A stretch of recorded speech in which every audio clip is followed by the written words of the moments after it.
Alrighty, hello everybody. Happy Thursday at this point. Um, Welcome back to Final Fantasy 16. It's been a while since we touched upon this. About 4 months, I think. But we are back for the second and last DLC.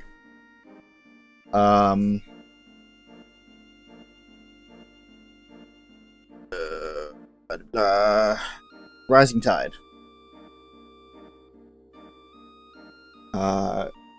Just mention of note, this is post-game that I'm playing it. I've already done the main story. However, this technically takes place about mid-game, I think. And it'll tell us more when we get in there. That being said, hello to my future YouTube people. This is going to be recorded on the side as well, just to make sure that no funky Twitch nonsense is happening. Looking forward to this, and honestly, with all of the news recently, it's good to have some additions and some some announcements that are relevant to me, like the fact that they kind of shadow dropped the announcement for Dreadwolf, at least on Steam. This summer 2024 is when the full release is going to be, which I'm very, very excited about. Of course, we're not going to be getting to that for a while due to multiple reasons. But we'll probably talk more about that when the whatchamacallit comes, when we get back to Baldur's Gate. So last time I had anything to do with 16, it was the 16 crossover event with Final Fantasy 14, and that was a really, really cool event. I really liked how they did that. But now we're going back to the base game. Of course, I am going to wait until the ad break is over. Keep everybody on a clean slate. Ugh.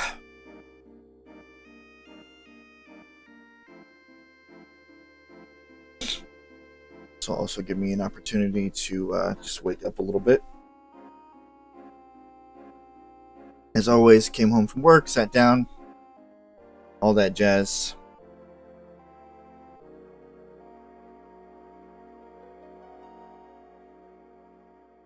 Luckily, I do have off tomorrow. Of course, that doesn't necessarily mean anything, because I'm going to be streaming some more Birth by Sleep with Suzie.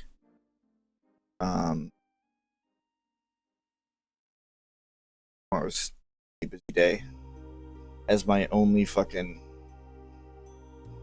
day off this week. It's still going to be super busy. I love to death. But anyway, hello once again. My name is Robert, or Beastcat. I am the proprietor of this channel, though I do not own the channel. That is Twitch. And all my blabbing should be done, so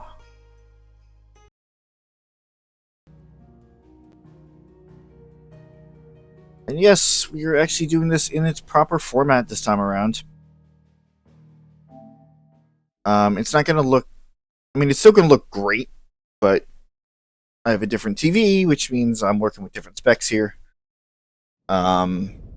But yes, we are doing this in the proper format this time, through OBS and whatever else, just because it has now become the more convenient way to...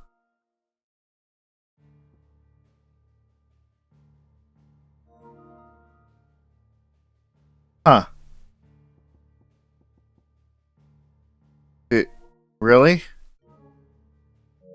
Really? Wasn't this supposed to be...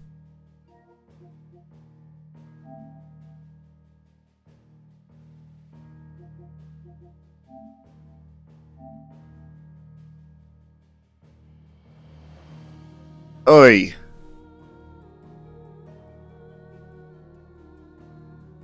Party horror. Very funny.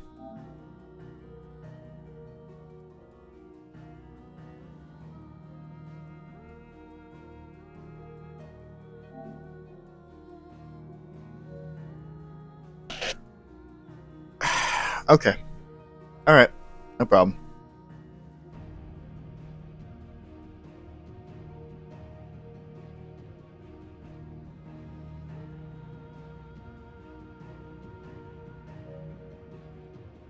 I guess I'll just do something else in the meantime here. I don't know why this didn't auto update, but whatever.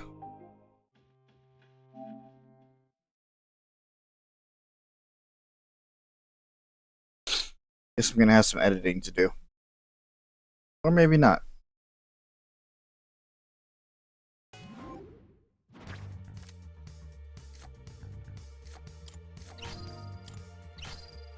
Are you sure? Are we good now?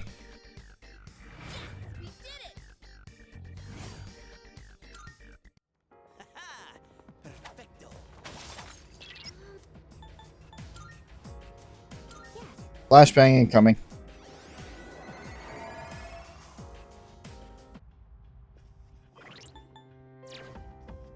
Okay. Cool, I gave him the level in that time.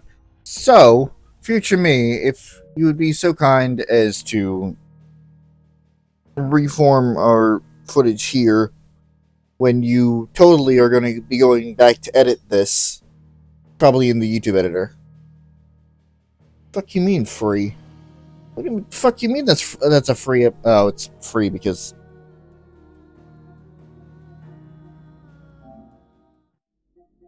Oh my god. Oh my. Okay. All right. Hold on. Hold on. Hold on.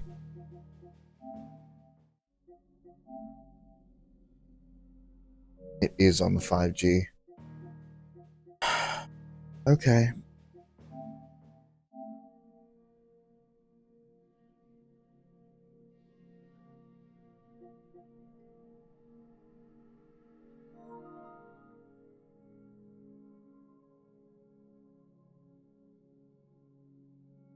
How much time?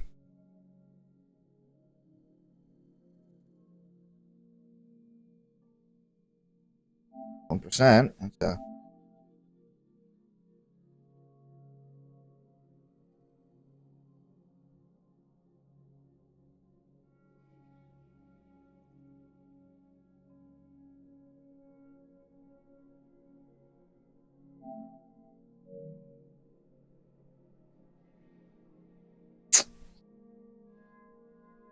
Okay, so we're thinking like an hour.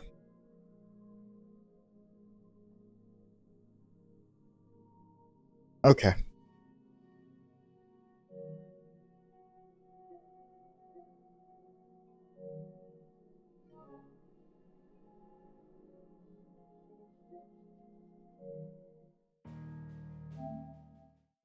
And this is best case scenario?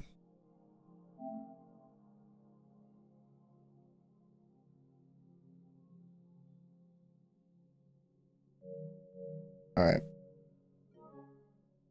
Okay.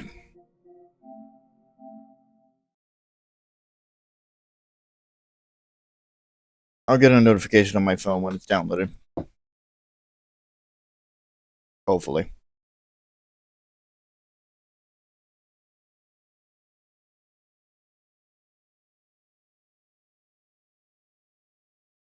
In the meantime, I might as well actually do something useful with my time.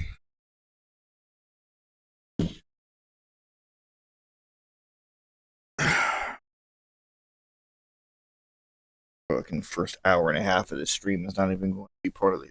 Not even going to be the game. Okay.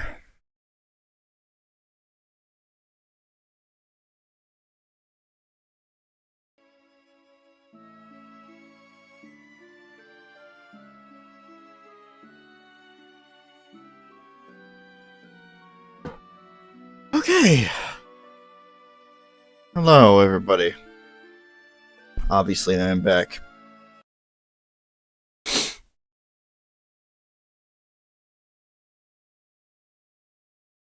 Future me, if you would please do the honors, as you were screwing around with the YouTube editor there. Been a wonderful not stream. It's a stream, but it's not exactly what I was intending. Lord. Okay. So,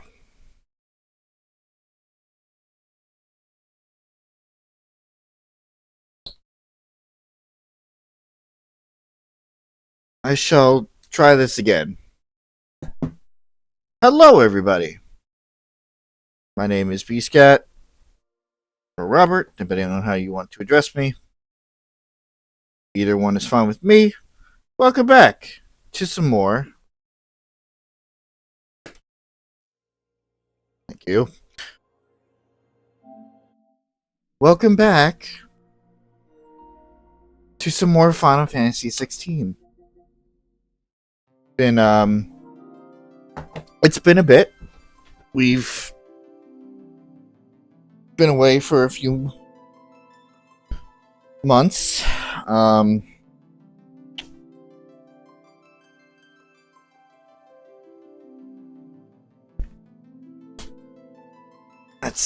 That's the wrong Final Fantasy. Hold on. There we go. We've been away for a few months, and that's okay.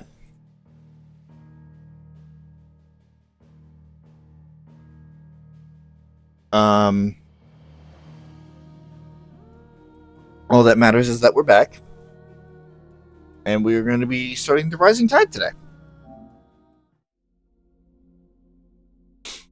The second and final DLC for Final Fantasy 16. Its life cycle is coming to an end.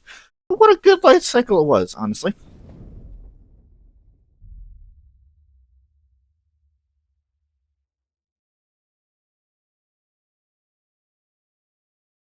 They also apparently made some quality of life changes here. Rising Tide, blah, blah, blah.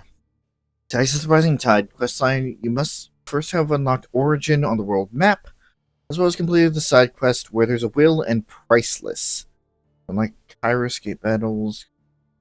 It's Kairos. Okay. And we got some more bonus items as well. Okay.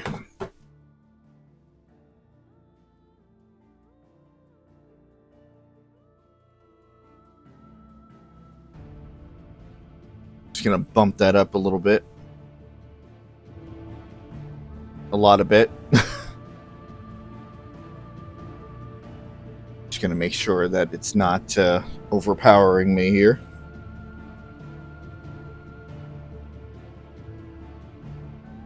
Lord knows that should not happen. Knows that happen. Knows that. Oh god. Oh no. Oh no. Okay.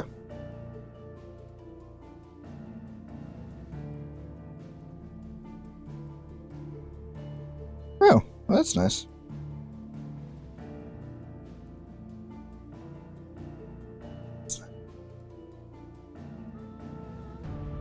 Nice little.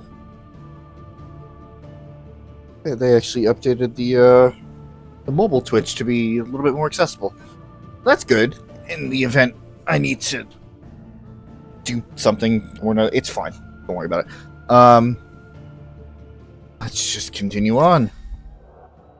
Rising Tide questline by inspecting the reading table in Clive's Hideaway Chambers. So this should load us. Wow.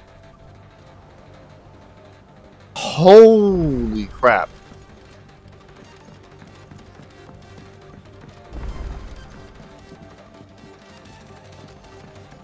I don't even recognize this fucking...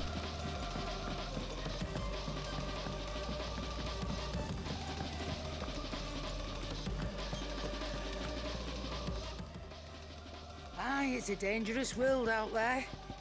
Let's stock up while you can. You got something new for me? That's right, I have the fallen equipment.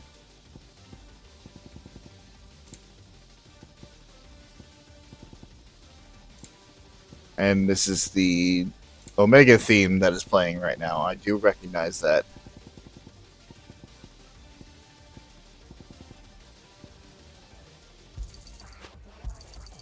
You'll not find a better price than that.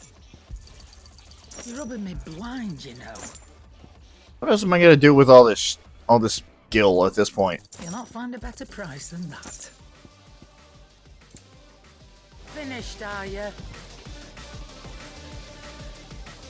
It is a bop, to be fair.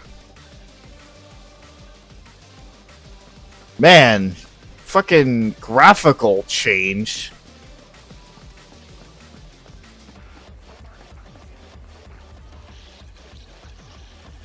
Hopefully I am very prepared for all this. That being said, we did just get some new music. It's him, I tell you. The Crown Prince of Samba.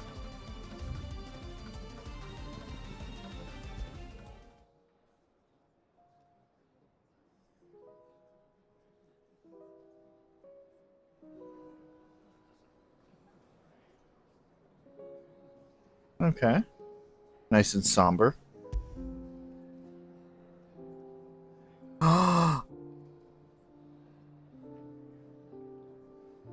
Oh, I love it so much.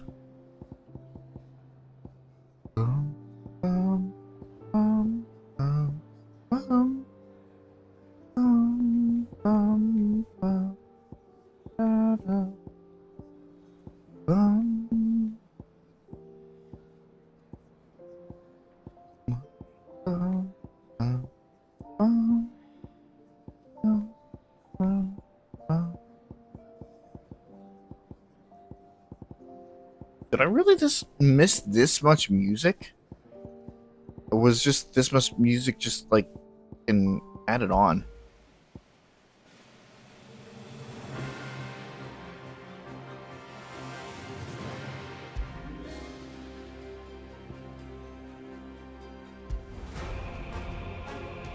Ooh.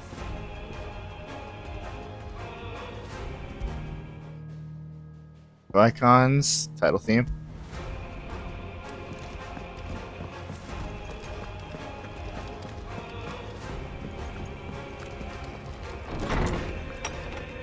This is not my room. Room's on the other side.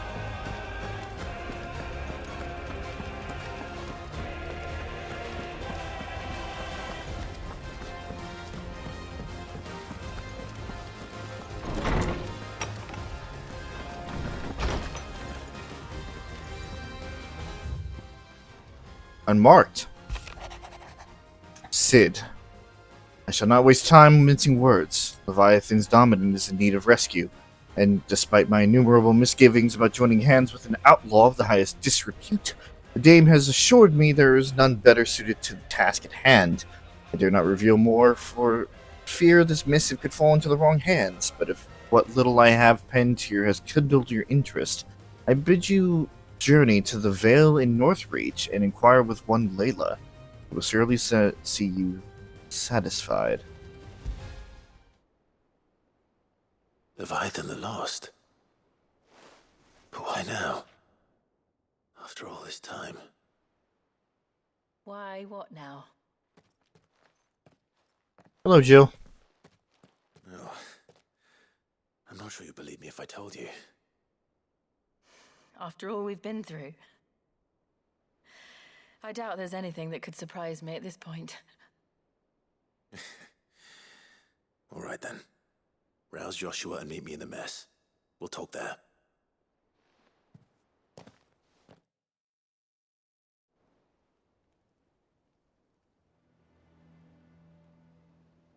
I see we're all here. So, what is it this time? I'm not sure yet. The letter delivered to my chambers omitted a few crucial details. Do we know its provenance? That was one of the details it omitted. But whoever the sender was, it seems the dame held them in high enough regard to point them in our direction. The dame? Well, she's not one to waste our time. It must be important. Important might be an understatement.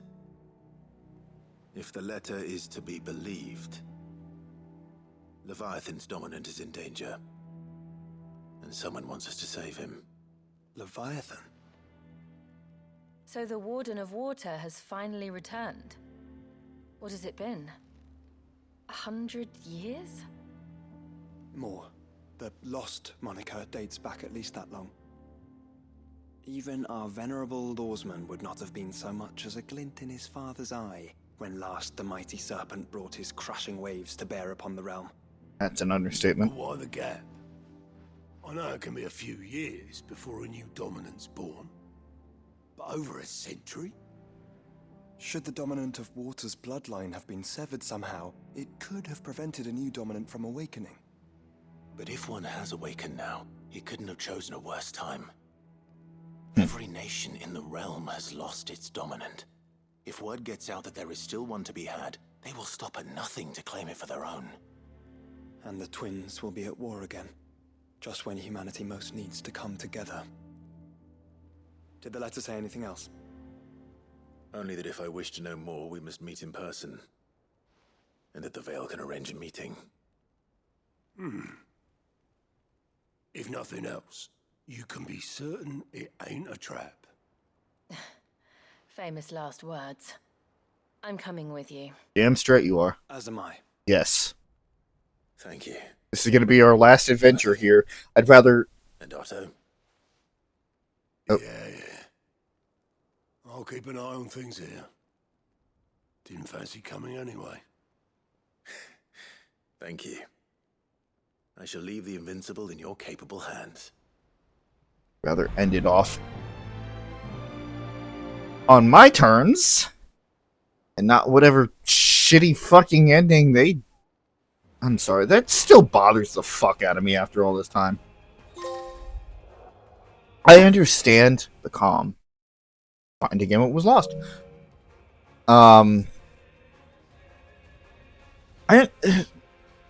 Given enough time, I understand why they went the direction they did with it. And like, you know, like it's all within lore, right? It's all fucking lore accurate there. After playing 15, I thought they would do better. I guess that's what's rubbing me the wrong way.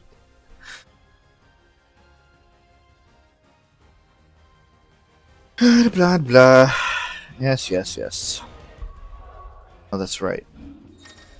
Hello. Ability sets. Tired of having to manually adjust your iconic ability sets each time you want to have different abilities? You know you can register up to five sets of iconic abilities via your tab. Oh. Huh. I'm fine with what I have, but yeah, I did read that was a thing that was happening. Also, kind of a little late, don't you think? Anyway. Katana, taking up this expertly crafted blade in one's hand, invokes a strange yet familiar images of burdens both borne and overcome. One from the heavens. Are shadows lost in light, this life of fleeting kiss? And through the maelstrom, really? Wait. Seething currents whirl to swallow up the world. No, is this the fucking... Hold on.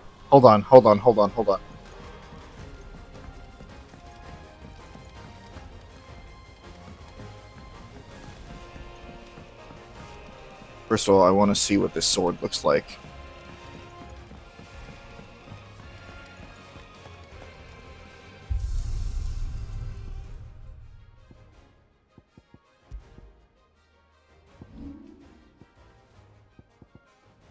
Katana.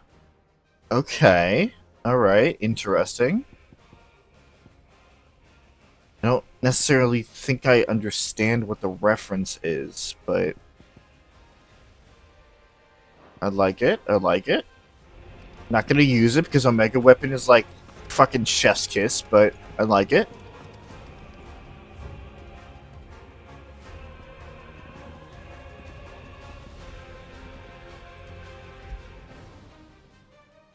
Yes!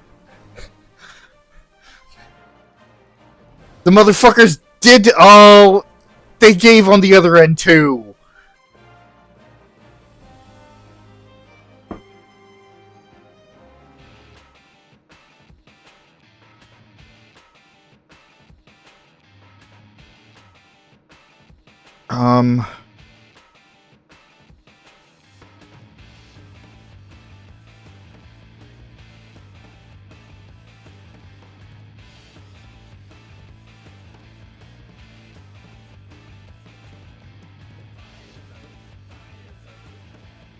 Is this the Leviathan theme from 14? Maybe. I don't know. I haven't necessarily done that that fight too much.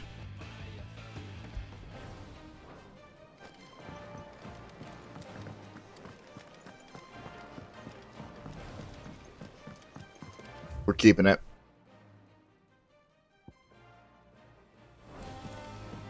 Oh, and of course, the new state of the realm here.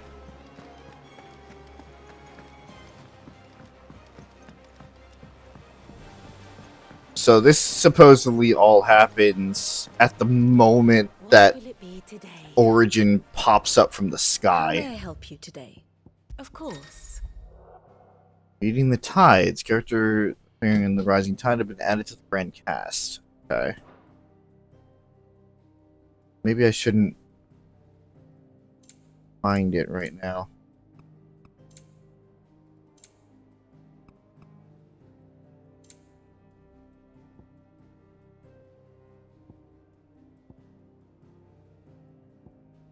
Okay, alright.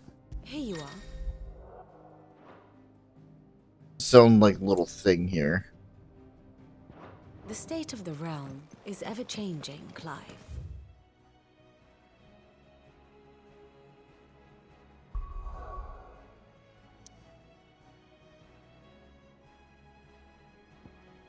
Let's head over to Northreach.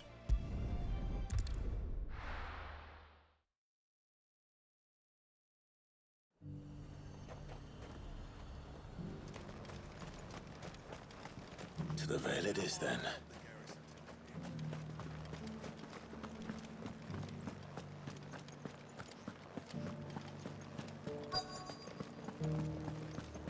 Looks like you've got a thirst. We can remedy that. Can you now? Okay. Weren't talking to me. Enough talk. Fancy a peek behind the veil, my lord? Hello, Layla.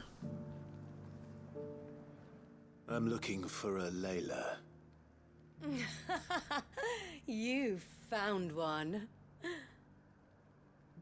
So, will your friends be joining in?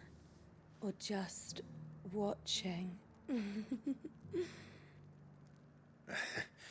We're not here for your services. We simply want to talk. What you do with your time is up to you. The price is still the same. $30. How does that sound? We're here about the letter.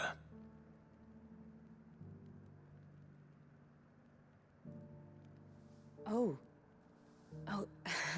Sorry. I suppose you'll be wanting to know who wrote it then. Among other things. Look, I'm just the messenger here. There's only so much I can tell you. Specifically. A location, north of town, on the shore of Isle of Feist Bay. There you'll find a tent and the woman who can answer your questions. And that's all. Nothing else. Actually, one thing. There's more than flowers in the meadows these days. So keep that sword of yours to hand. Well, I'm expecting some fights. I'm expecting some challenging fights, frankly.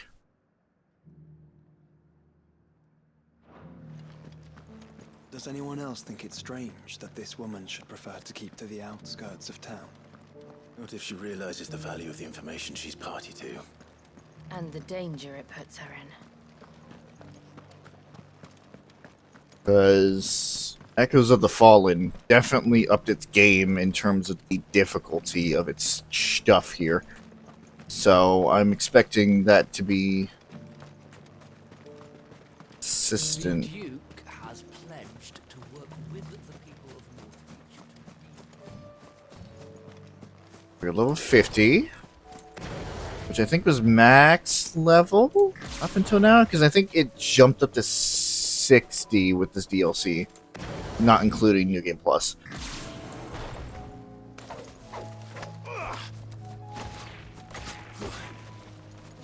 Okay, block.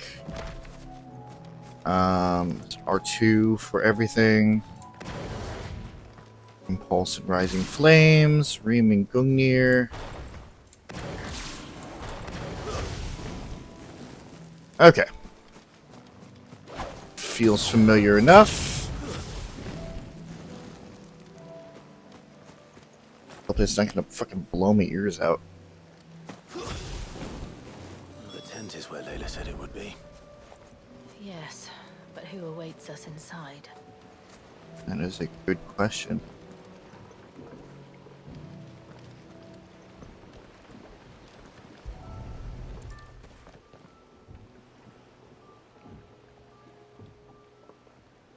A boat. No prizes for guessing who that belongs to.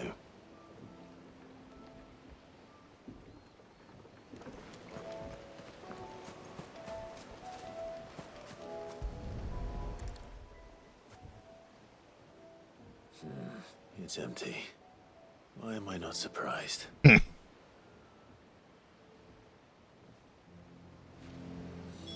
Oh, I need food. Hold on. I haven't eaten my dinner yet. Get so fucking sidetracked. Trying to figure out how I was going to do this. Oh, excuse me.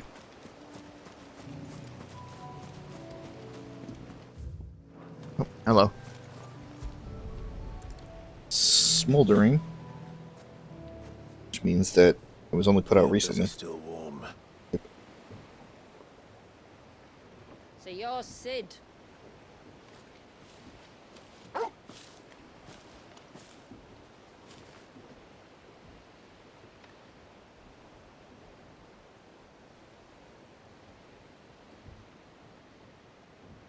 I suppose I must be.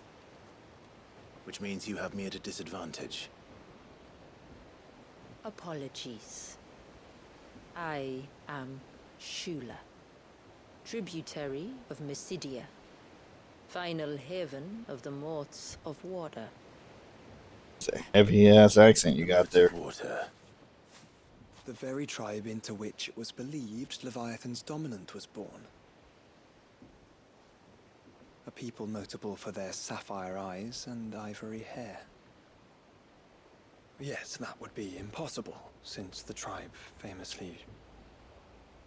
Vanished. Was exterminated. Despite the best efforts of both church and state, we are still very much alive. Though we've managed to keep that fact hidden from good Krieger's faithful for over a century. Along with Leviathan's dominant.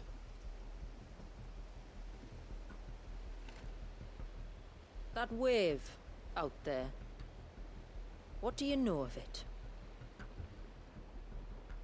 The surge. Only that it's been there a long time. Since the fall of Drake's Eye almost a century ago. Some claim the two are connected, but none can speak with any certainty. So in other words, you know nothing. Not that I'll hold it against you.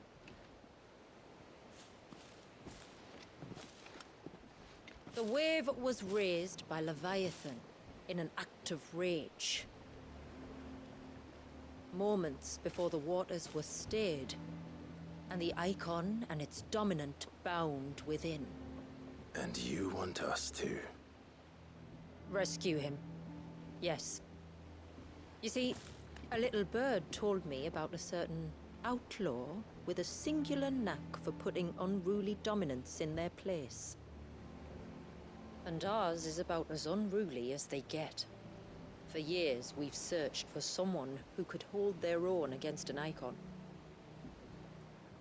Someone just like you. So what do you say? Will you help us? What exactly did your dominant do to warrant this punishment? What did he do? He committed the greatest crime one of his kind can. He was born.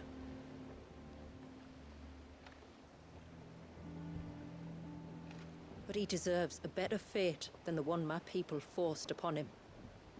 He deserves to be free. Hold on. So, perfect, Clive. Perfect face for it. No, I guess that makes sense.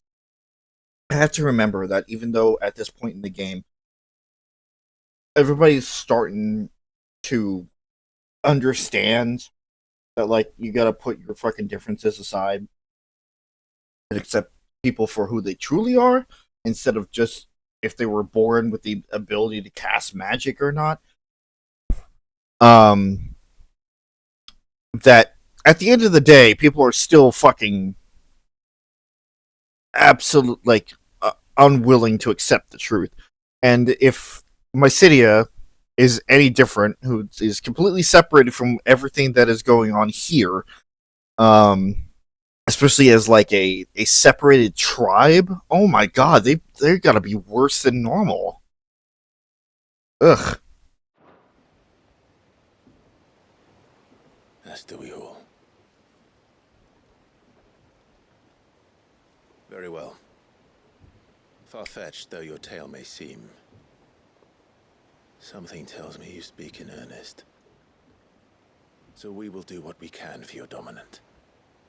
But first, you will tell us everything you know about him and the means of his imprisonment.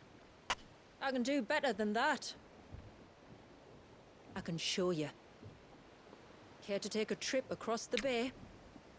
My people await you there. Lead the way.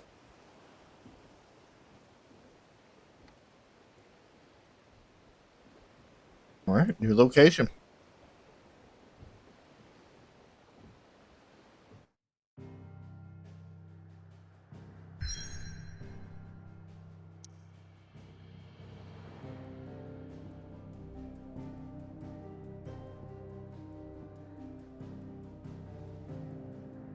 Okay. So first we got to the Dim, which is where the bulk of Echoes of the Fallen took place. And now we are still exploring this little island here, completely devoid of magic and ability, with the Lost Cloak. You managed to navigate the cloak's narrow mountaintop pass without plummeting to your death.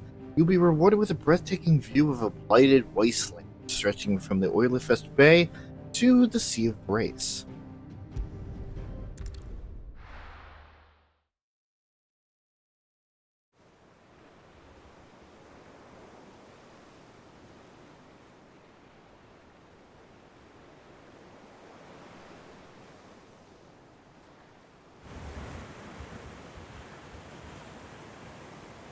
Alright, you might want to hold on to something. We're coming up on the wall, and passing through can take a bit of getting used to. I don't see any wall. Of course you don't. That's the point. It's a glamour woven by our ancestors to keep our village hidden from prying eyes. That sounds familiar! Hello, Stormblood. Welcome back. Sorry, I had to. It's like, what else do or what other situation do I know where a glamour was put in place to keep a village hidden? But don't take my word for it. Watch.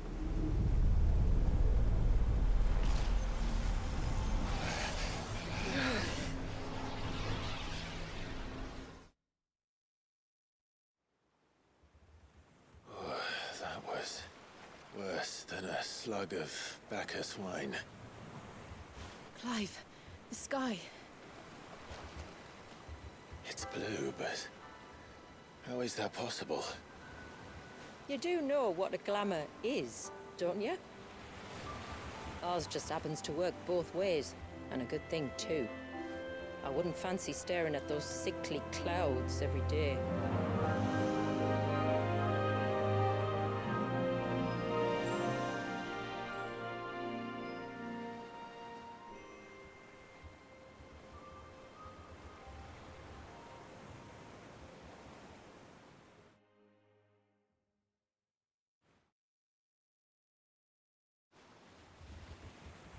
And that concludes our little voyage. We're here.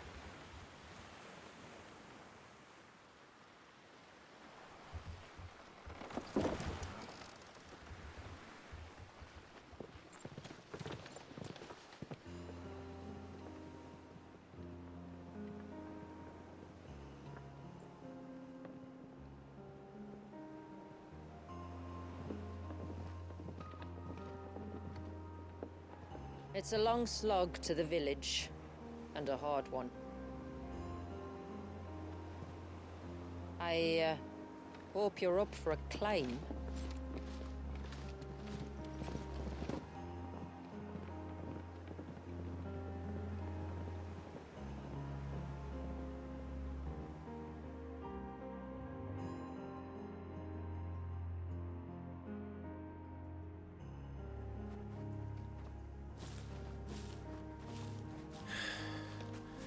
Finally.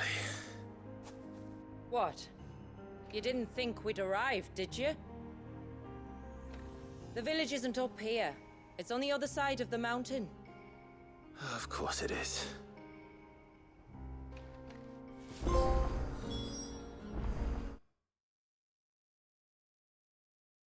Okay. Welcome to Mysidia.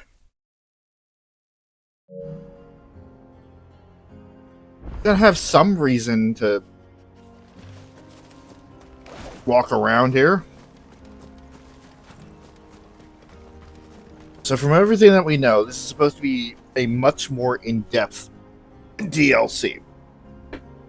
Something that's going to give us a lot more meat.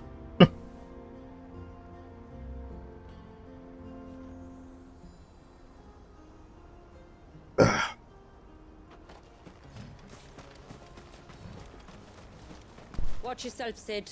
This path can be treacherous. If not for the sheer drop, then for the beasts who prowl it. Thank you for the warning. And please, call me Clive. Sid is an alias. You will be pleased to learn, Lady Shula, that I have no such aliases.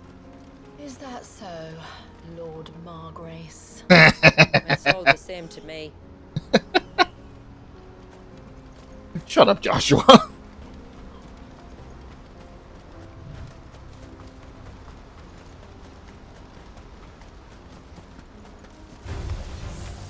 was wondering when they'd pick up our scent. Stand back. We'll handle this. Oh, will you now? Shall I keep my axe and spells to myself then? Hey, listen, if you have magical abilities, I'm not gonna I'm not gonna complain.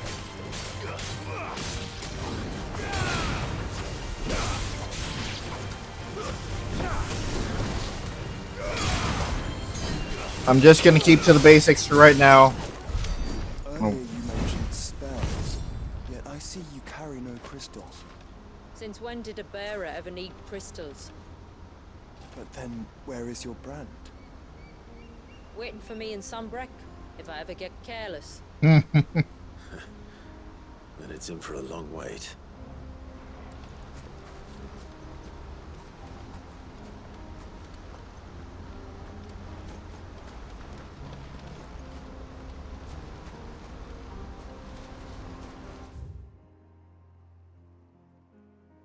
How did you get a picture without the fucking...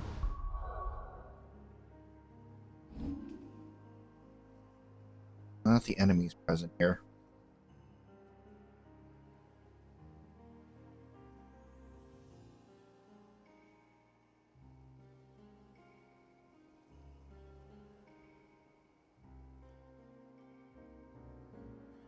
Right?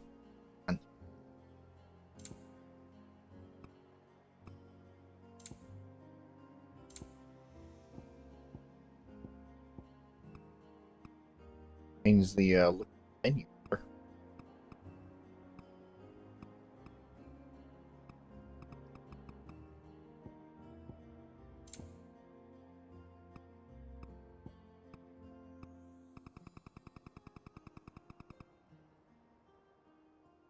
There we go.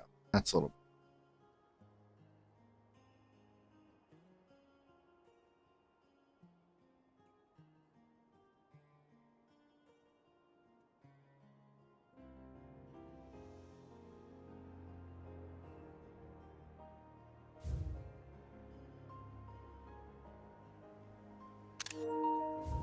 Want some more FOV?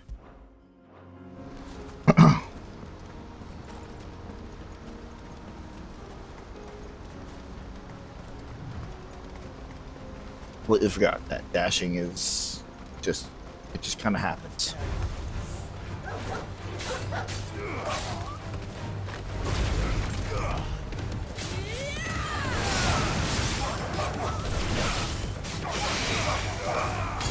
Right, forgot about this as well. Cool.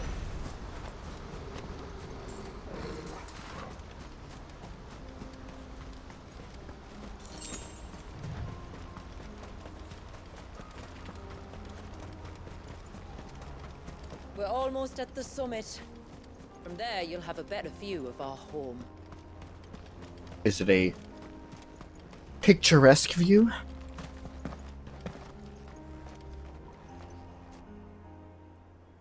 Few have ever set eyes on what I'm about to show you.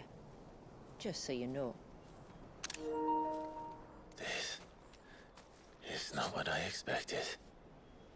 Welcome, my friends, to Mysidia.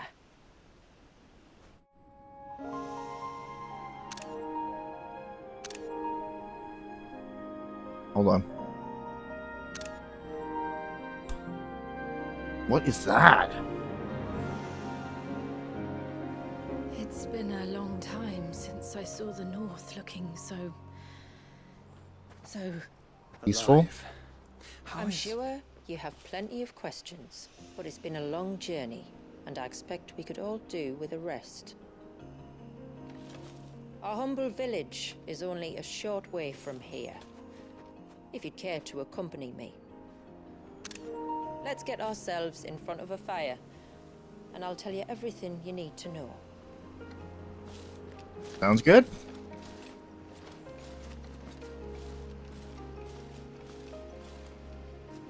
I do not want for visuals, I will certainly say that. it's beautiful, Shula. And we aim to keep it that way.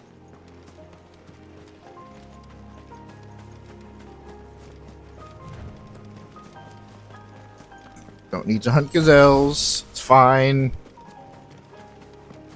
Are those stones glowing? That's one of the cairns which maintain the glamour. Steer well clear. Okay. So I just stood right in front of it. It's fine, don't worry about it.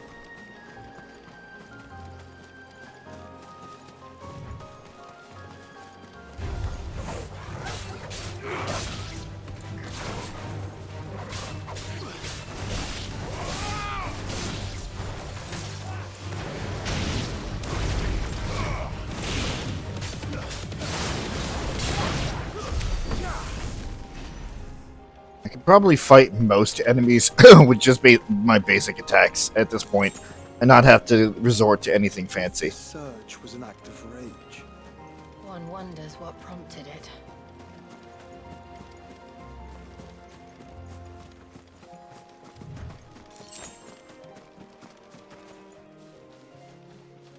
Oh, this is nice. Alright, hold on.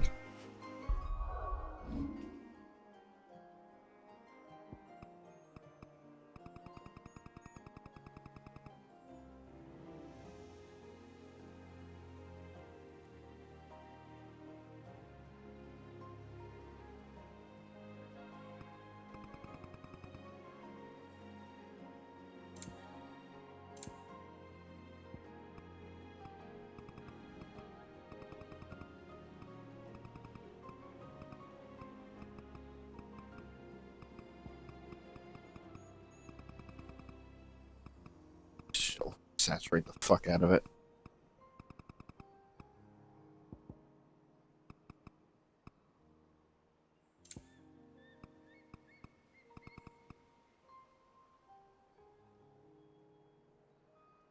Yep.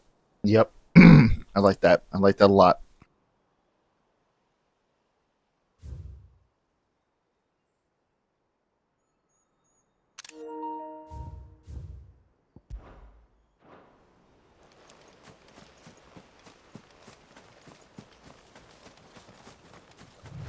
Stuff that I love in these games is just like trying to find that picture perfect section there.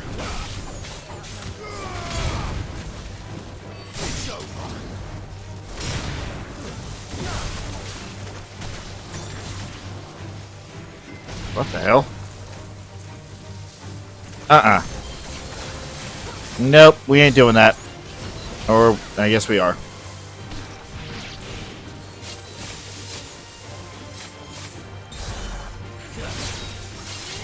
Nope, that's how you activate Zensetsuken.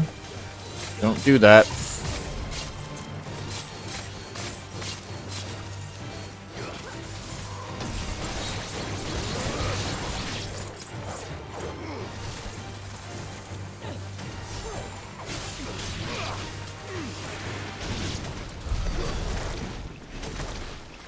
Okay.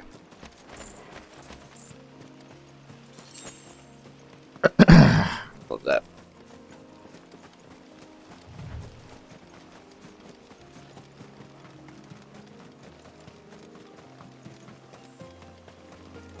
Yeah, I mean, compared to everything Could else. not have spared ourselves the mountain crossing by landing further north? In clear view of the bay.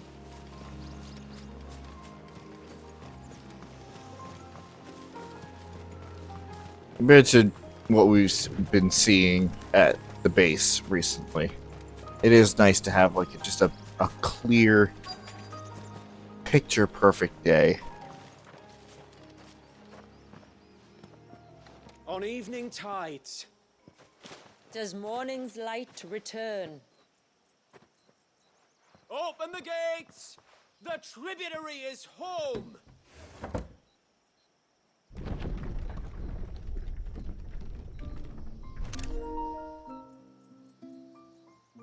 Haven.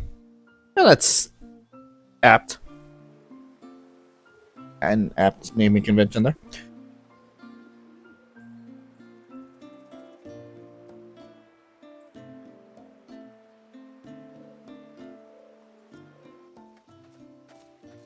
Outsiders? Well, I never. Look at the size of that dog.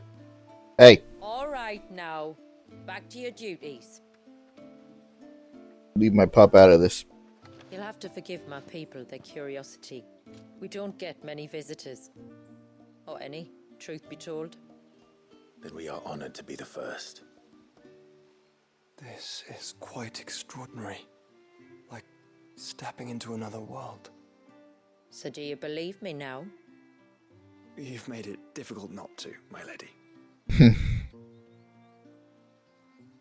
But how did your people chance to settle here in the north? Unless I am much mistaken, the moats of water long called the coasts of southern Ash their home. Until Drake's Horn fell and the Blight forced them ever inland, where... We met our doom, along with our dominant. I see you've read the Gregorian Church's account, but perhaps you'd like to hear ours. Absolutely. Excuse me. That building over there is the Witten Hall. It's where my people gather to discuss matters of import. We can speak more inside, once the place is ready to receive you. It shouldn't take long, but you're welcome to explore the village while I see to things. Thank you. We'll do just that.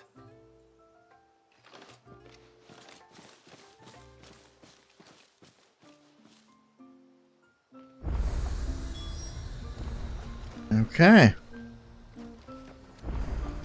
Hello. Summoner.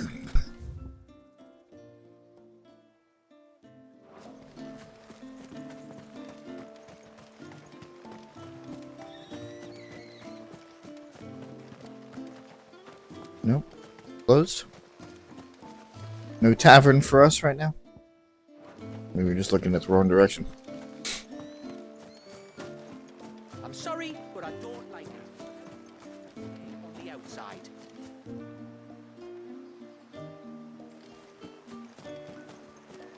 No matter where you go, there's always going to be naysayers. That is just the way of things.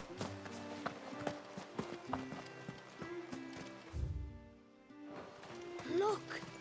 That one's got a black cape. Do you think he's the leader? Depends on who you ask.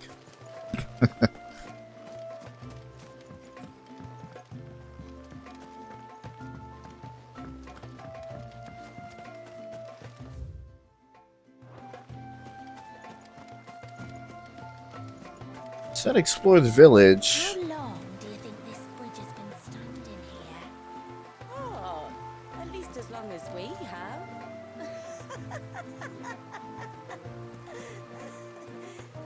Less then.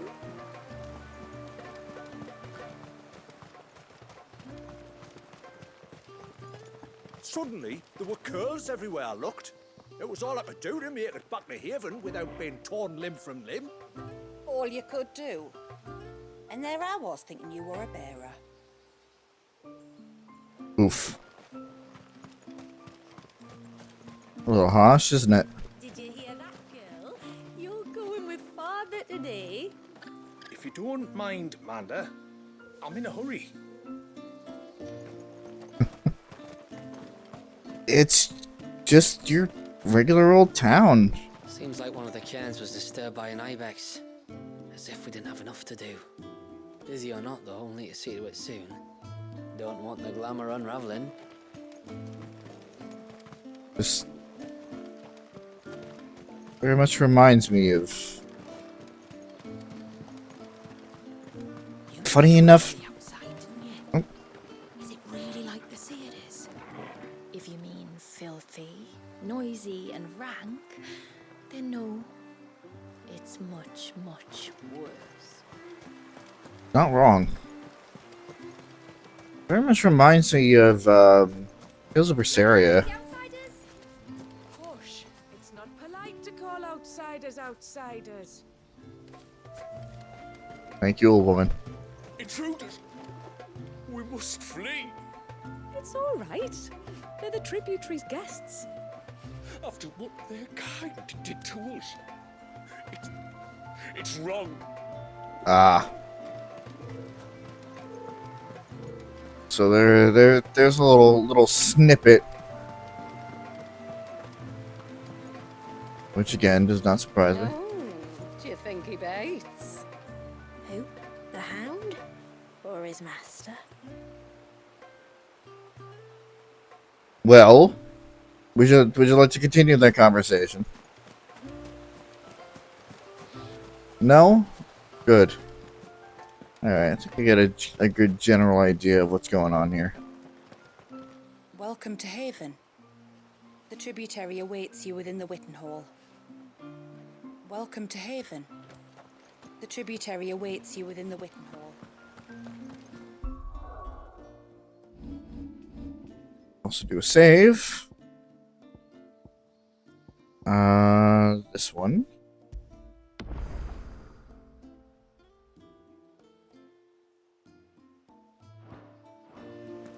$11 save slots. Oof. Losing my touch here. Then again, I did make 5 for endgame, so you know. Oh boy. I see a What do mural. you think of our little haven in the woods? It might not have all the comforts of a southern settlement, but at least it's ours. And there's a lot to be said for that. It can't have been easy keeping this place a secret. Not easy, no. We've dedicated our lives to maintaining the glamour that conceals us. Us and Walias. Walius? This man, Walius, is he Leviathan's dominant? That's right. Though he's no man, Walias is still a baby. A baby. Forgive me, but you said that the Dominant and his Eikon were bound inside the Surge almost a century ago. That would surely make him older still. It would, if he'd been allowed to age. But the spell robbed the poor bairn of even that. I'm sorry? Walius was the son of my great-grandfather. Leviathan awoke within him almost immediately. But instead of allowing the lad to live out his life as a valued member of the community, my ancestors sought to put his power to other uses. Sadly for them, the Eikon sensed their treachery and summoned a wave so large it would have swallowed the entire village if my ancestors hadn't stopped him. Then it is not the surge that binds the child, but time itself. Yes. Forgive me. I'm still not sure I understand. I'm not surprised. It isn't the easiest thing to explain. Which is why it might be better if I took you to see him. Show you exactly what he has to endure. That is why we came. Then let us be off. There's a road that leads north from the village. It'll take us right into the Surge.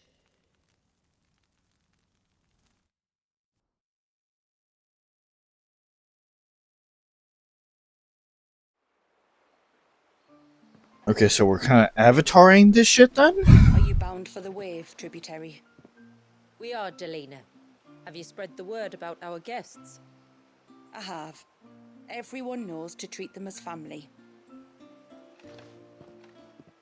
You shouldn't have any trouble now, but just in case, I would have you accept this symbol of our people. Of course. Couldn't go to a new place without it. We got the ceaseless rill from Shula. That's very kind. I look forward to meeting the family. The feeling's mutual. Is it?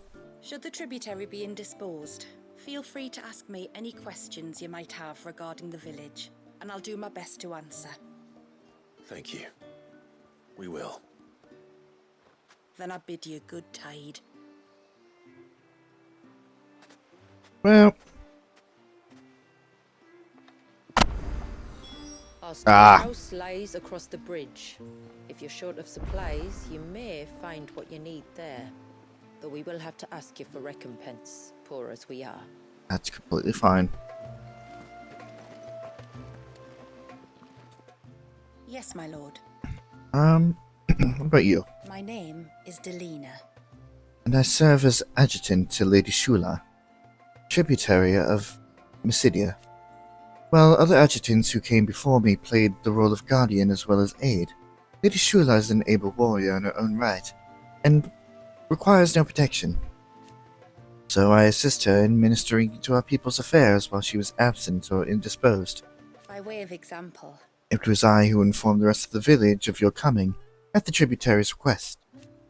If there's aught you wish to know of our people or our village, please do not hesitate to ask. Alright, how about the village? as I'm sure you're aware, This land was once the domain of the Northern Thanes, though the settlement had lain abandoned for some time when our ancestors' wanderings finally brought them here. Remote as it was, it seemed to them the ideal place to settle, and they duly cast a glamour over it that their new home might remain hidden. the secret of the spell itself. Oh my lord, I have never seen text this fucking small. The secret of the spell itself has been passed down from generation to generation since the time we left Ash. We used it to disguise our camps, that the custodians of the lands through which we wandered should not learn of our trespass, and it was these temporary enchantments which led our ancestors to contemplate, or to... Sorry, something's in the way! To contemplate a more permanent solution upon arriving here. So they built the cairns. Filled with all the shards of crystal the tribe could spare, and summoned forth a glamour large enough to cover the entire land. And for many days and nights thereafter, the bearers labored to attune the spell, that the outside world might see this place so slowly succumb to the blight. And thus we hid ourselves away. welcoming none into our private haven. Until you, that is. At first, the spell only worked one way. It was only after the skies changed that we conjured a second illusion for the benefit of those inside. It was Lady Shula's idea. South of the nose of those who feared the roiling storm clouds were a harbinger of the end. I pray that it brings you a little relief from the darkness of the world beyond the wall, as it has done us. Okay, alright. Our story began On the narrow coast of southern Ash, where, for want of arable land, we relied on the mountain rains to quench our thirst, and the bounty of the sea to fill our bellies. And thus did we learn the value of water. after the fall of Drake's Horn. We spent decades in exile, drifting across the deserts and snowfields of the Twins, till at last we arrived here in Mysidia, our second true home. Here, we found mountains, rivers, and seas not unlike those of our first home in Ash. All that we lacked was crystal. We have no mother crystal of our own here, nor have we ever received any stipend from our neighbors. Were it not for the few shards that we might have been able to stockpile during our wanderings in storm, we might never have survived the first few winters, let alone cast the climate that protects us. For to demand that the bearers among us sacrifice their lives for the benefit of others was never an option. The hardships we had faced on our journey had brought us together, and we would not be divided again. Thankfully, our unity proved our strength. And so here we have stayed, dependent only upon the blessings which this land provides. The springs, the rivers, the seas, these are all we motes of water need. Till next our streams cross. Okay. Sid! Yes. You are Sid, aren't you? The man the tributary told us about? I wonder if you could help me. With what exactly? Oh, nothing too troublesome. Do you know my husband, Pavat? He's the village smith, among other things. Anyway, his name day's not far off, and I wanted to make a gift for him. He's a craftsman, you see, and he's been fretting about running low on the flowers he uses for dye making, so I wondered if you might collect some for me and give them to him. Would this gift not be better coming from you? Perhaps, but it can't, for reasons I can't go into. Please, I know it sounds daft, but I'd be ever so grateful. Well, that's an earnest request. Alright. Fine. Which flowers does your husband need? The sweet little blue ones that grow around the fount. Elder's blessings, they're called. We use them to dye our fabrics so we always feel close to water like they are. You don't need to go to the trouble of picking them yourself, though. Just speak to the field hands and ask them to share their harvest with you. 2 basketfuls should be enough for my husband to be getting on with. 2 basketfuls it is. It's always the flowers.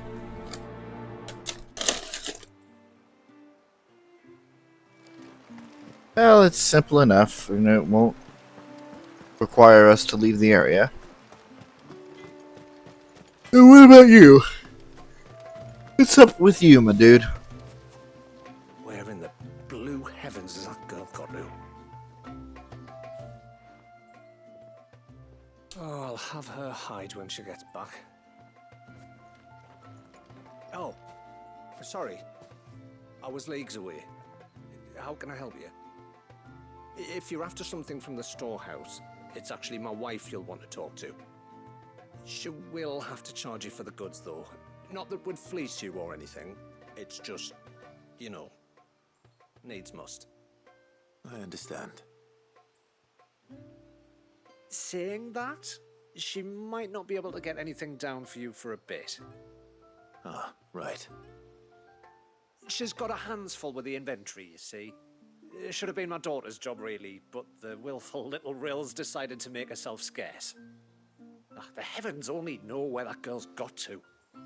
If you'd like me to keep an eye out for her. Oh, no. I couldn't ask that of an outsider. Could I? you wouldn't mind? Of course not. She won't have gone far, will she? I hope not. But I've scoured the entire village for her and come up empty-handed. Can't help thinking she might have gone on another one of her little adventures. Ah, a free spirit is she? Aye, that she is.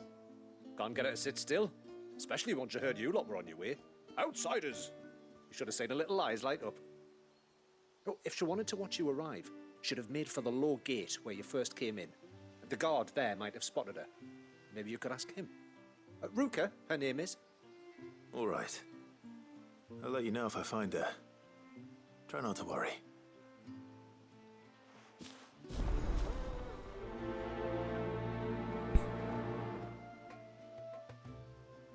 Being a free spirit is not a bad thing.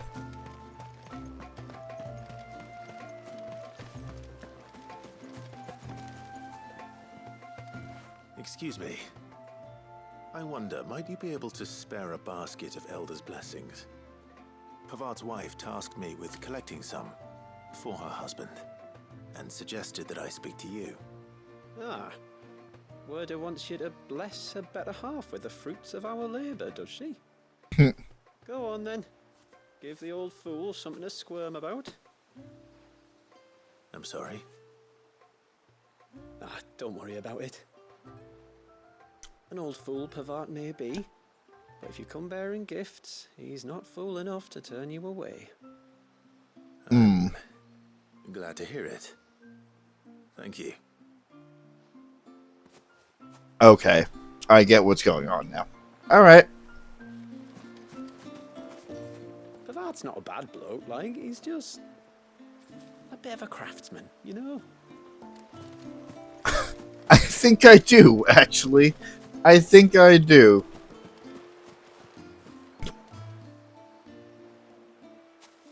Ah, welcome to Haven, friend. Thank you. Forgive my presumptuousness, but the smith's wife has asked me to make her husband a present of some Elder's blessings. 2 basketfuls, to be precise. Well, I have one, if that's any help. It is. I'm much obliged. They really are beautiful. Aren't they just? Though that's not the only reason they have a special place in our hearts. Legend has it that when our people fled from Ash, the tributary of the time took some seeds with them. And as they wandered high and low across the Twins, he'd plant them wherever they stopped for water. Every elder since has done the same. So when we finally put down roots here in Mysidia, the flowers did too.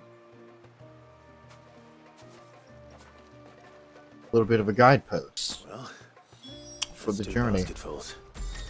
Oh, hello. Right. Read about this too.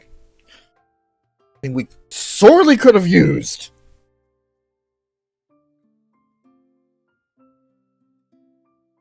As you're completing the main objectives of some quest, you may be given the option to quick travel to the quest final destination. You see a prompt in the lower right-hand corner of the screen.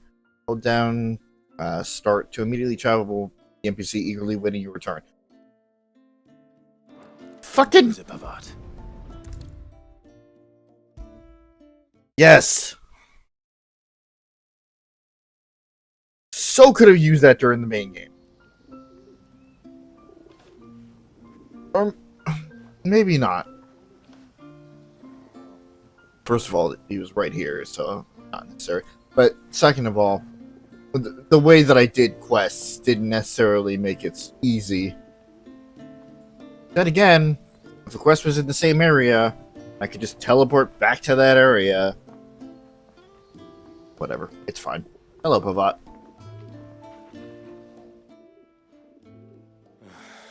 What do you want?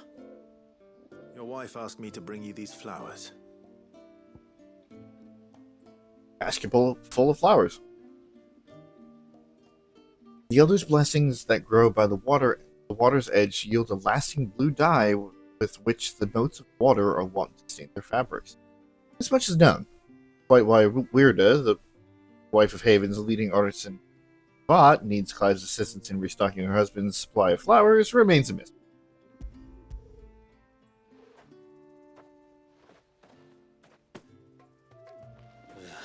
That woman. Come out, I know you're there. Who? Me?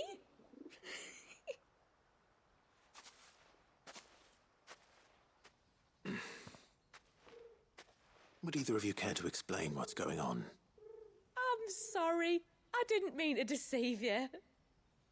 It's just, my husband can be a bit standoffish at times, and I thought this might be a good way for the two of you to get acquainted. What with you being a swordsman like, and him being the only smith in the village. It'd be a shame if you couldn't turn to him for help. The only reason he couldn't turn to me for help is because I had my hands full with all the orders you lot dumped on me. I'm pretty much done with them now, though. But, for the record, the tributary said that we were to lend you outsiders our aid, and that's exactly what I was planning to do. With or without my darling wife's meddling. That being said, your ties. Yes. Read that in a minute. I knew it was here somewhere. I completely forgot how to access it. Yeah, your initial thing of what do you want didn't exactly inspire confidence. Have him.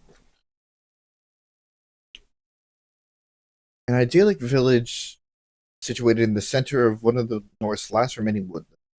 Here lives the Here live the motes of water, a tribe, originally hailing from Ash, having only arrived in the region last century. Wooden Palisade encompasses their isolated community to provide protection from the region's myriad beasts and beastmen. Shula, tributary of Basidia, final haven of the motes of water, desperately seeking a means to free Walias from the prison created for him by her ancestors, invited Clive and his allies into her hidden home. Though her strength may pale in comparison to that of her dominant guests, she is a skilled warrior in her own right, wielding both a weighty battle axe and the spells of a bearer. Surge. A towering wave seemingly frozen in time for the past 80 years due to its sudden appearance off Basidia's Cape Nepto immediately following the fall of Drake's Eye. Scholars generally presume the two occurrences are related. According to Shula, tributary of the motes of water, the wave was not only summoned by Leviathan the Lost, but that the Eikon's dominant lies trapped within, victim of a terrible ritual that sought to harness power. And Walias, current dominant of Leviathan, born into the family of the tributaries of the tributary of the motes of water some 80 years ago. Soon after his birth and awakening as a dominant, he was subjected to a sinister ritual in the hope of harnessing the power that slept inside him. Alas, all did not go to plan. Leviathan ran amok and summoned a wave that would have destroyed Haven, were not for the second part of the family's plan, raising the child and the world.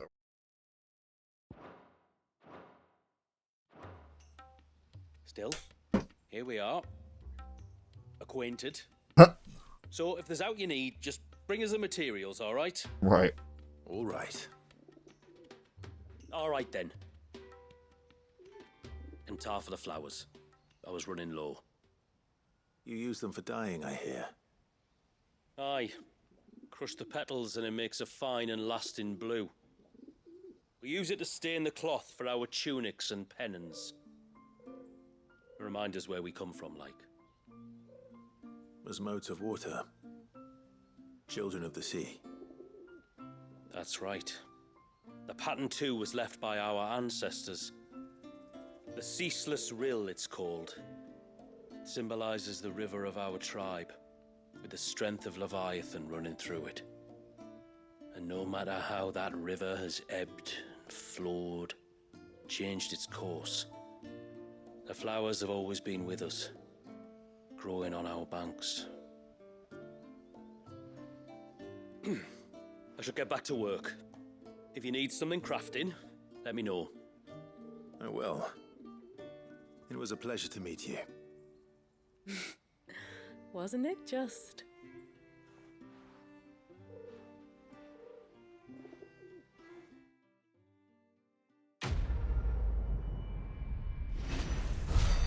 Interesting. Collection of Earth, Titanic Block. Enhances Titan's iconic feat, Titanic Block, making it capable to block attacks from behind while restoring a small amount of regain gauge. That's not bad. Honestly. Even Foundry now available. Will they be able to make anything better than what I have? I mean, I do have the fucking Omega weapon. Yes? Or it just... yeah, it just gives us...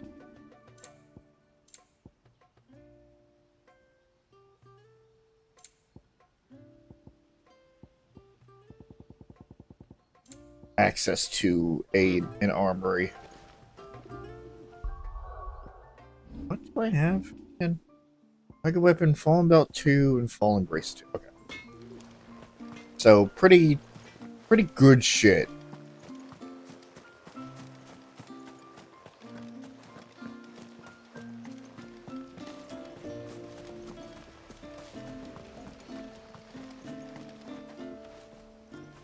Excuse me.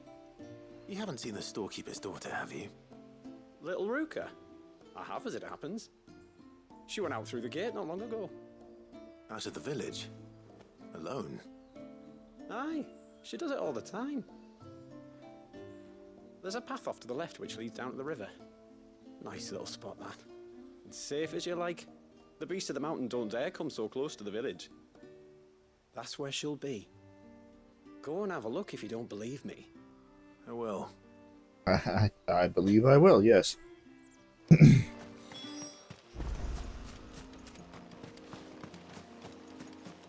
Left here? Oh yeah, look at that. This must be the path.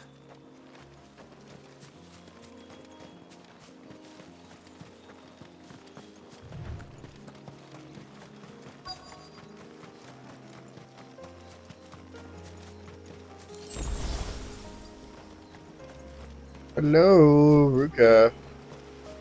They're not here either.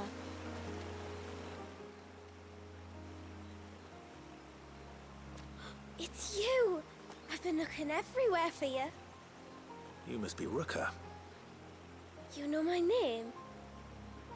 Can you lot read minds? Your father asked me to keep an eye out for you. You left without telling him where you were going. He was worried. But I went to look for you. Well, now you found me. What do you say we head back to the village and let your father know you're safe? All right. And on the way home, you can tell me all about the world beyond the wall. I want to know everything. Everything might be a stretch.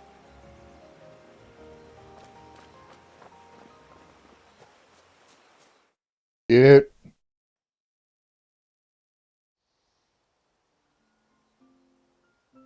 Thank you for bringing her home. And sorry for the trouble.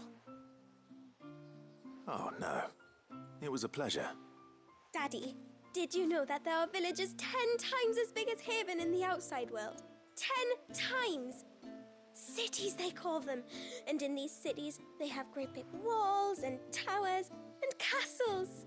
Oh, to think I was worried. You can tell me all about the outside world later, Sweet Pea. Now go and help your mum with the stores. All right.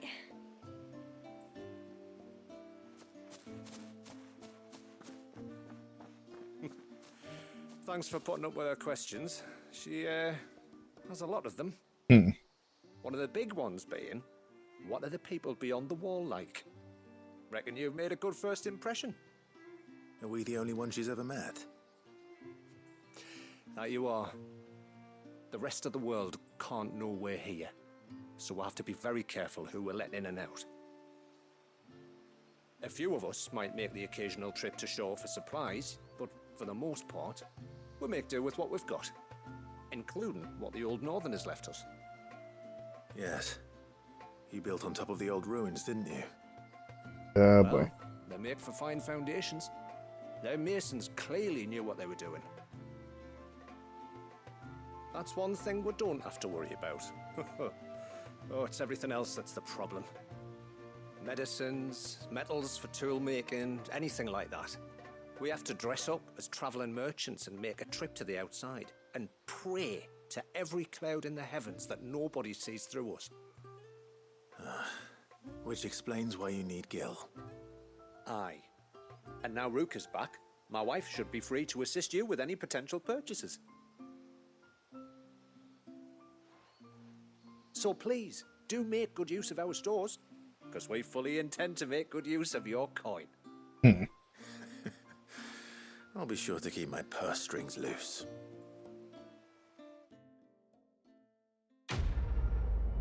I also very much appreciate this.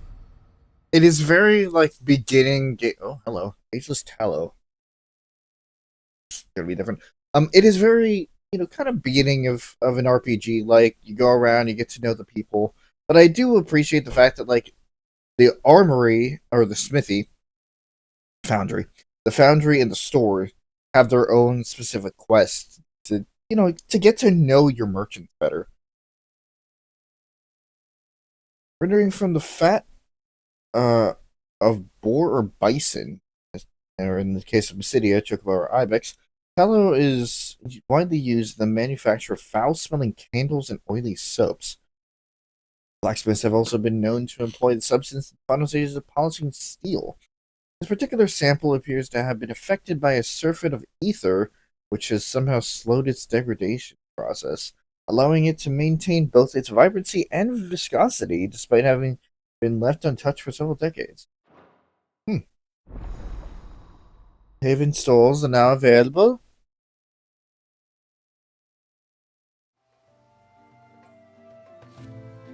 It's a pity nothing but the foundations were left standing. The whole storehouse made of stone would make it a lot easier to keep our supplies in good nick. True, but the fact that you built on top of old ruins... Thanks for bringing me daughter back. I don't grudge her looking for adventure, but she's got to pull her weight like the rest of us. Anyway, now we've got the inventory done, I can attend to my own tasks, like seeing to our visitors' needs. That was quick. So, was the route you wanted? See what you got. I will have to charge you. Fine.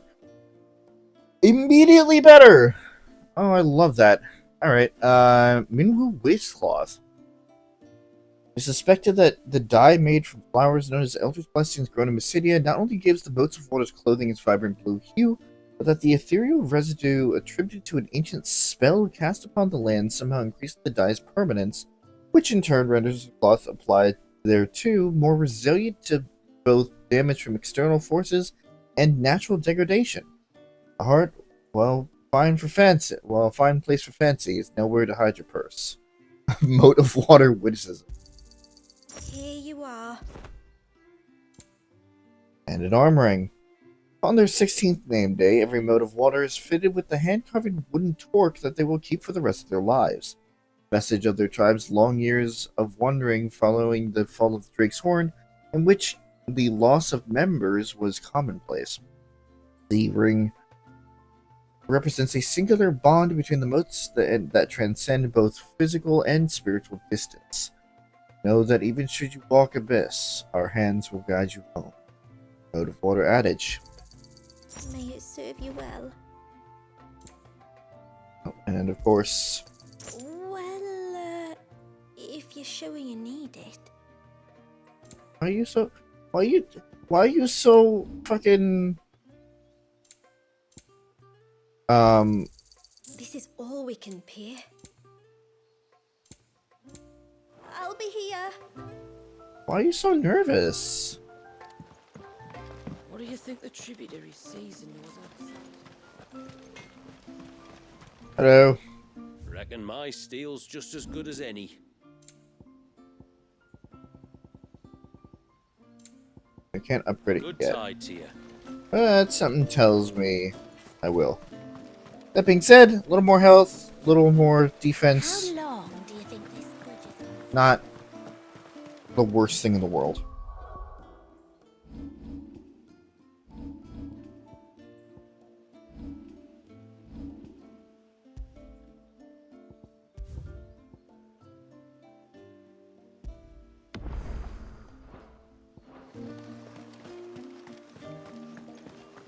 Suddenly, there were curves everywhere.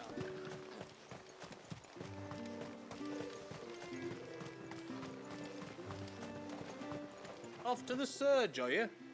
Well, just you stay close to the tributary. We don't want you getting lost in the forest. That's Off valid. to the surge, are you? Yeah. Well, just you stay close to the tributary. We don't want you getting lost in the forest. There's a pair of ships just up ahead. Ships? But are we not still leagues from the shore? Oh, we're just gonna... Okay.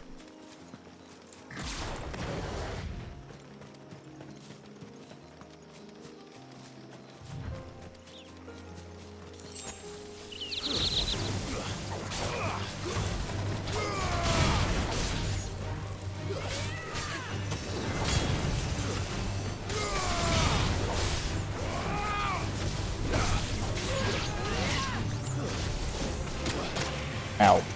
Ow! That kinda hurt. Get up. Get up, Clive. Thank you. The quickest route to the surge is due east, past the second galley. Shula, how did these ships come to be here? What do you imagine happens when an Eikon of water gets angry?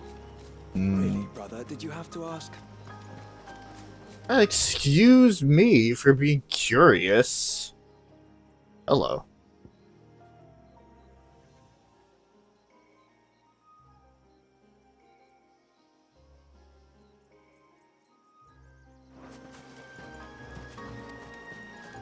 Well, I know. To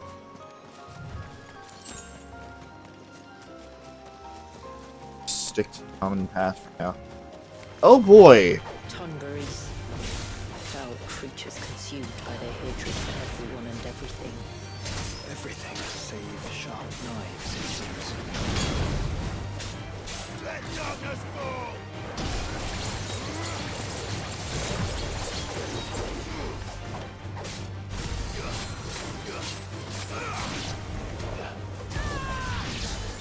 Crap. It's fine. Hey! Keep away from my dog! Fuck off, Tom Berry.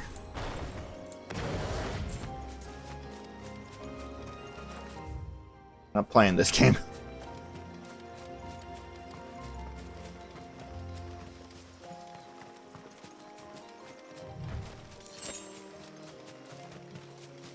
Oh good, more spiders.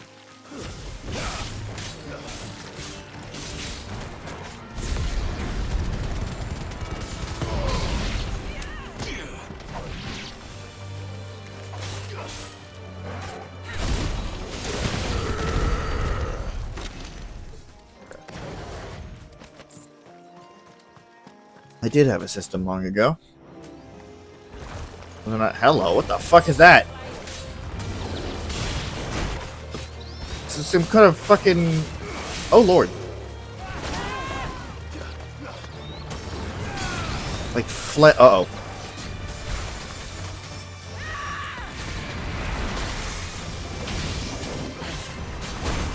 Oh, that's not it. That's not what I was going for.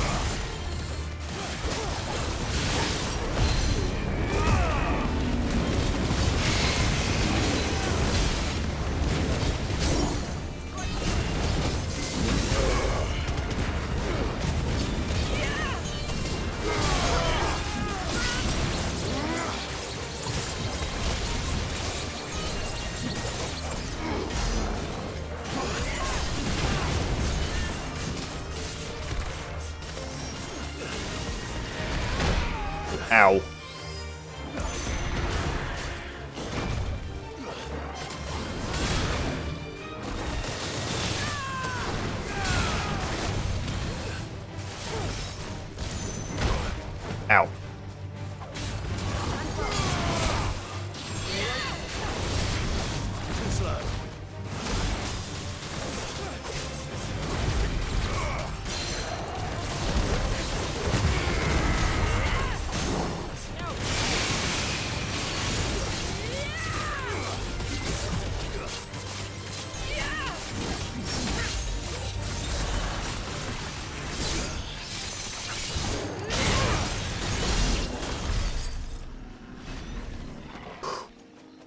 Better already.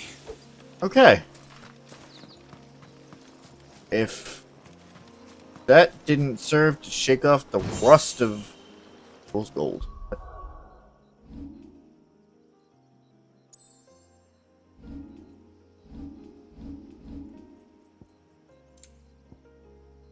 Readily available in the mountains of Cydia, a few miners seek out this resplendent ore, as it makes a poor substitute for both gold and iron, the former of which it contains none, the latter than which is harder to work, despite being made up almost entirely of the substance. In spite of those faults, the region's tonberries, for unknowable reason, are drawn to the mineral. Fools that they are. Huh.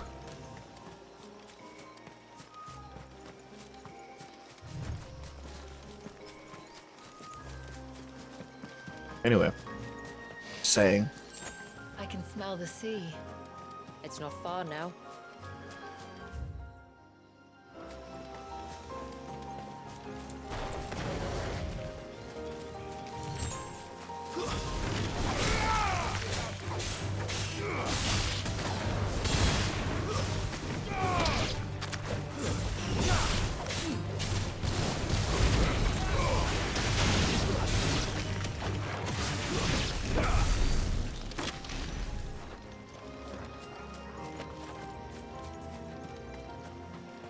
If some of these fights do not serve to shake the dust off of my knowledge of the battle system here, then I don't know what would.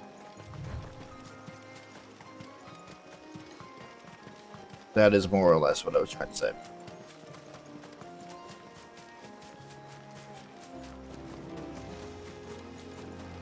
Whoa. How will we reach the surge? We'll follow the coastline north. There's a bridge that'll take us across to the cape.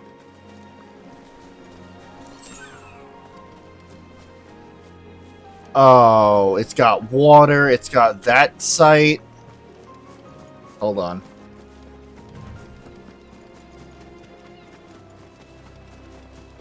You don't want to go down there. Trust me. Do I even want to ask why? I suppose we'll find out later.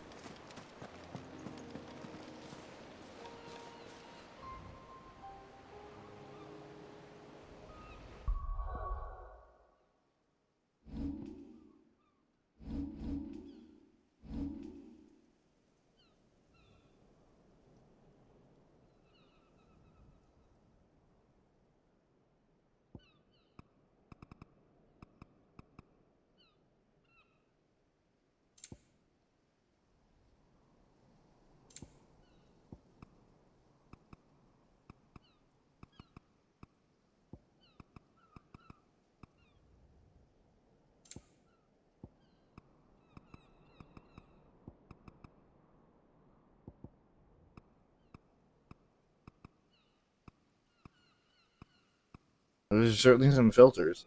Ooh, the old one, nice here. But I'd rather have it as is. I have so many pictures to choose from. Love it.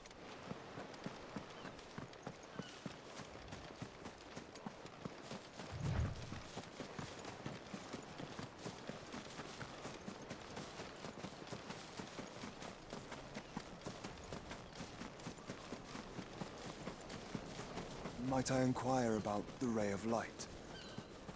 It's what prevents the surge from being reclaimed by the sea. And Dwalius by his people. Alright, so it seems that we have to do something about that. Hello, what? What is happening? Oh, it's just wolves. Alright.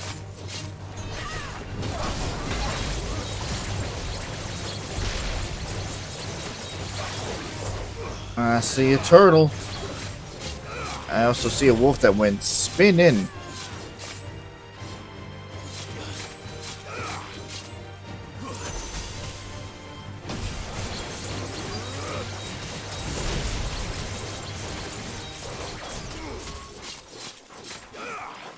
Oh no. Did I go too far out of range? Oopsie.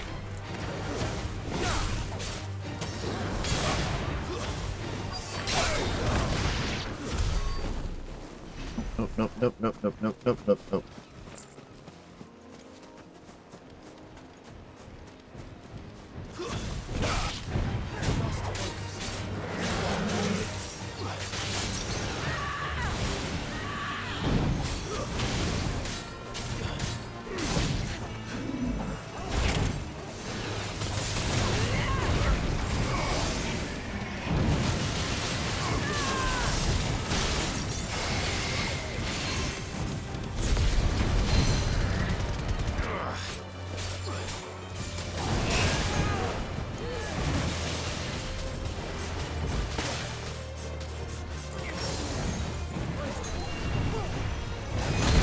Ow!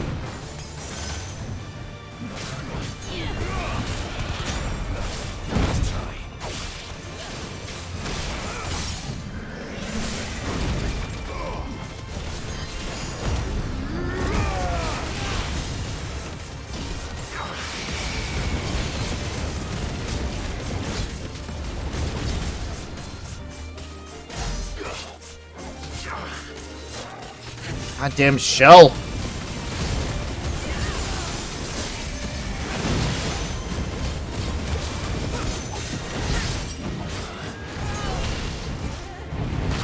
Ow, ow, ow, ow, ow. Fucker.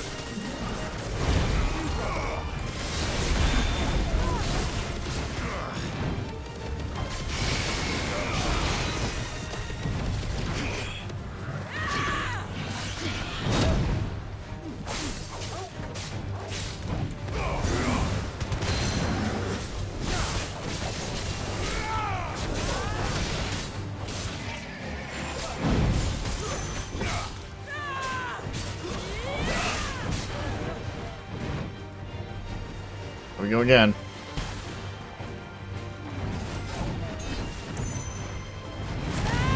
Yep.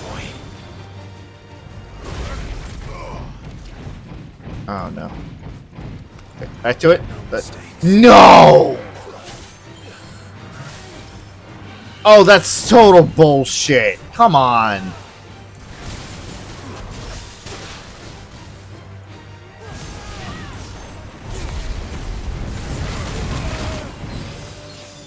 Wow. Okay. Alright, game.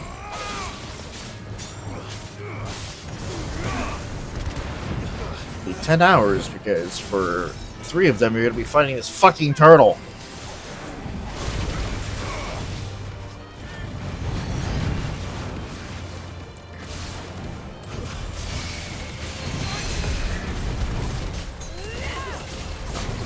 Shit. Fucked up.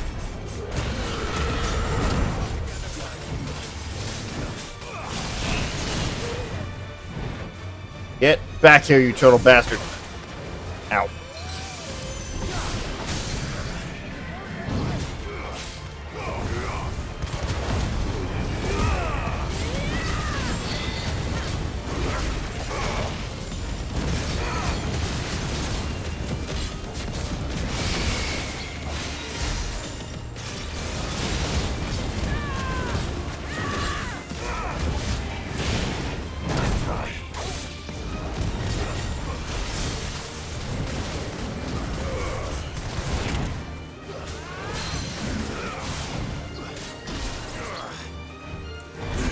Fucking shell.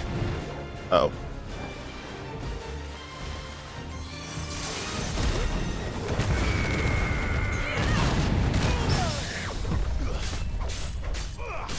I don't know how I parried that.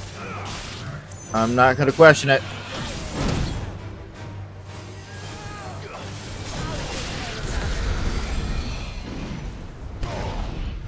Wow, that was not worth it. Did it anyway. Because fucking insulted me. Challenged me with his bullshit. That was not worth it.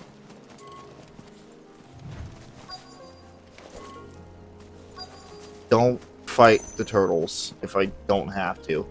Noted.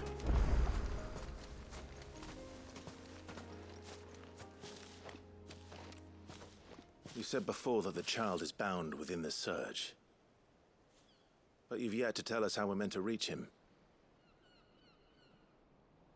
I trust we won't have to hold our breath. No. The surge wraps around the cape without engulfing it. If we continue to its tip, there is a path down to the seabed. And the wave's origin. All right. It won't be the first dominant we've met at the bottom of the ocean. Fun times that was.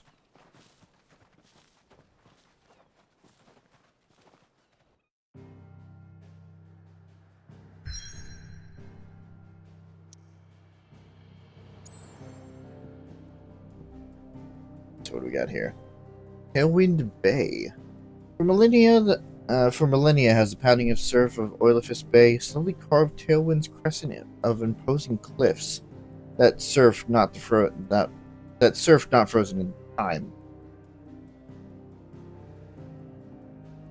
Surge. Lone wave rises to eternity, cursed to never break. Sands of time have stilled the rage of its tortured creator.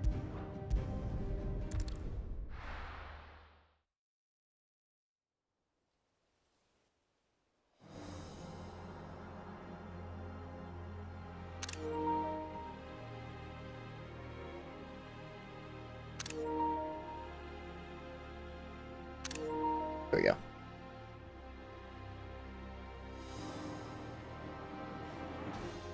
Got so many good fucking shots here. It's not much further now. The path seems well kept. Do you and the villagers often come this way? Only me.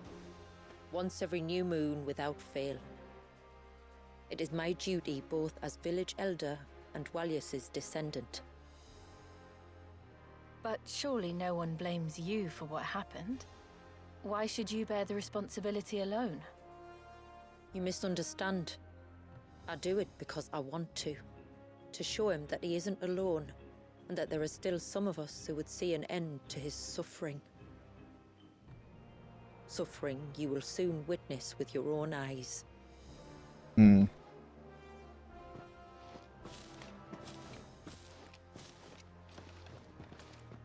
The forest grows quickly here. Left unattended, the path would be reclaimed in a matter of moons. Hence the fate of any world without humans. Or whatever we specifically are called in this one. Does the light point the way to the child? It does indeed.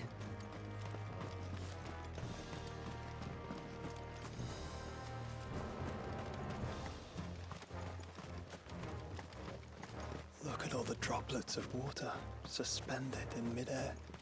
Where they have remained untouched by time for 80 summers. It's not right. No. It's not. It's completely unnatural, but oh my god, the aesthetic! I love it! I know it's... like... I know the circumstances are fucking dire and shit, but oh my god, this is so cool!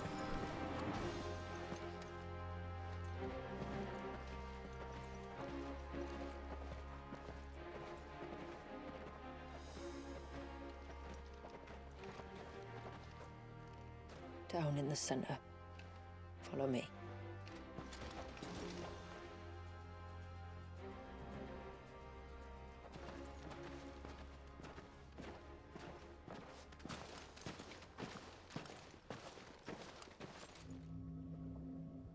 Oh wow, we were talking actual, like... Wow, alright. He's still primed.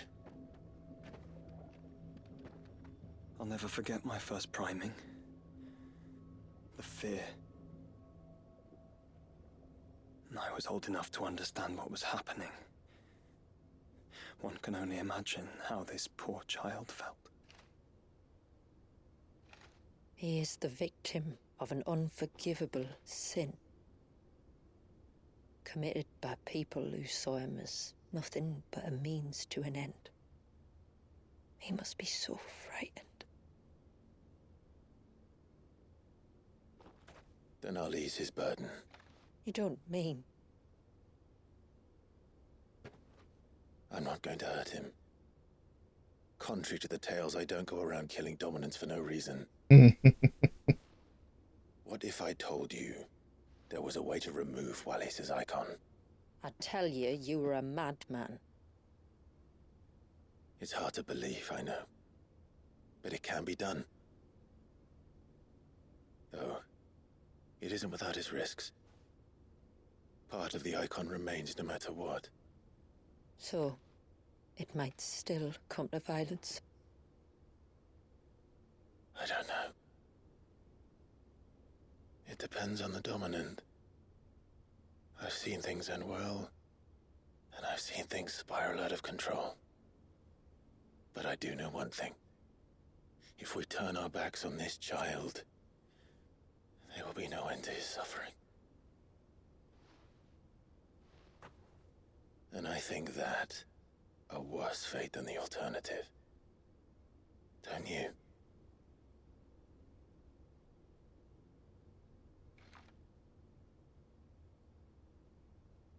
Very well. Do what you must. And whatever happens, I will own the consequences.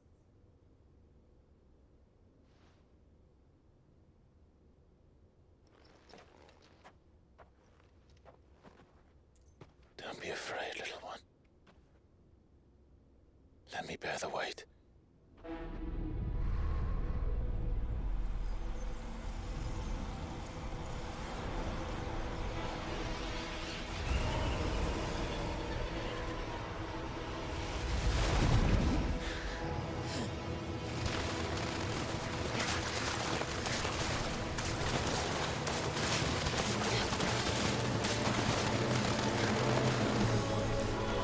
Hush now. It's going to be all right.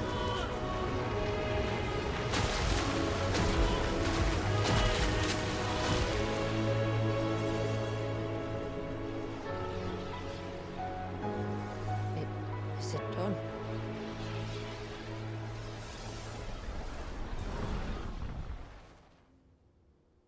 I think so.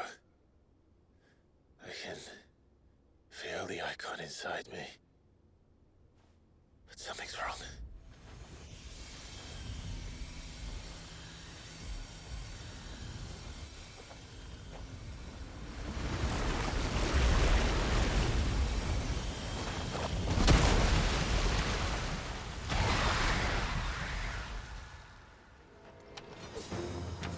He wasn't just afraid. He was angry. All right. Let's see what you've given me. Time to test out Leviathan. Clive has claimed a portion of the Eikon Leviathan's essence. Tuning with the Leviathan not only changes the elemental aspect of Clive's magic, but it also allows access to several new abilities.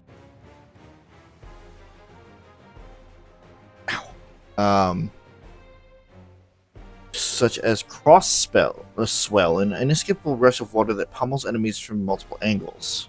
Okay. Was Leviathan's feat. Leviathan's iconic feat, Serpent's Cry, can be used to summon. Wait, what the hell? To summon to Clive's off arm a sea-spitting serpent capable of dealing precision strikes to enemies at great distances. Pressing square in the state will unleash a tidal torrent, multiple bursts of water capable of forcefully knocking back smaller creatures. Or pressing triangle will fire a powerful jet of water, a tidal stream, at enemies situated just outside melee range. These attacks will deplete your tidal gauge, becoming unavailable when the gauge is empty. The gauge will slowly replenish over time, but can be refilled quicker by pressing circle. A second press perfectly with the on-screen prompt to immediately refill the gauge, as well as earn unlimited ammunition for a short amount of time. Also with precision dodges.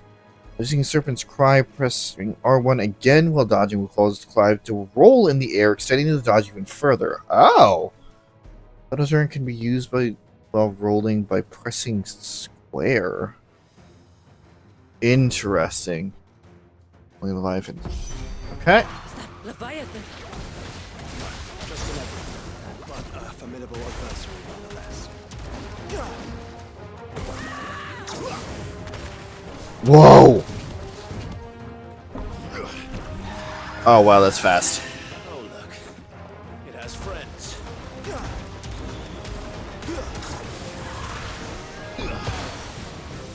It's not the bar. It's not. Oh, okay.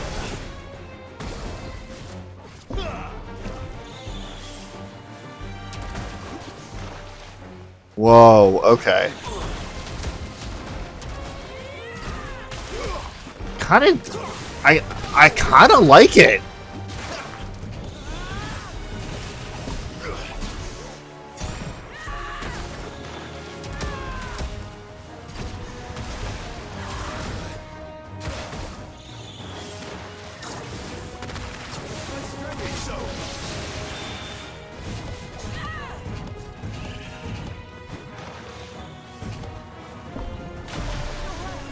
There we go.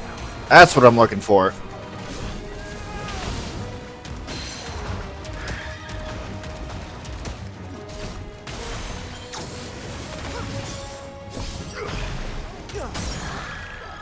Nice. So what happens while I use this with him?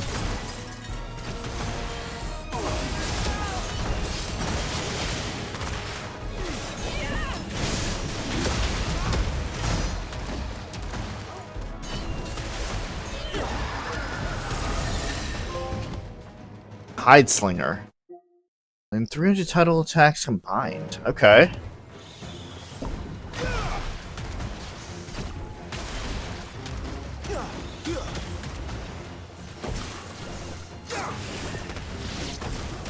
Ooh, okay.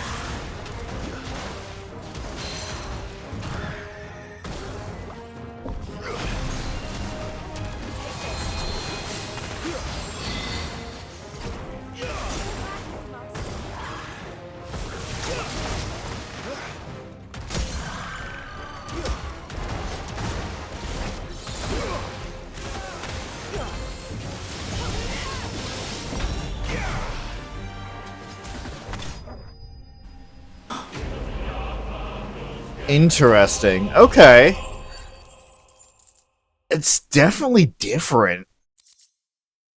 Aqueous Orb. It has been noted that in some early texts, our forebears would oftentimes refer to crystals as orbs, and while use of all capital letters to this day cannot be satisfactorily explained, the term itself is most likely one scholar's interpretation of text transcribed from a much older language.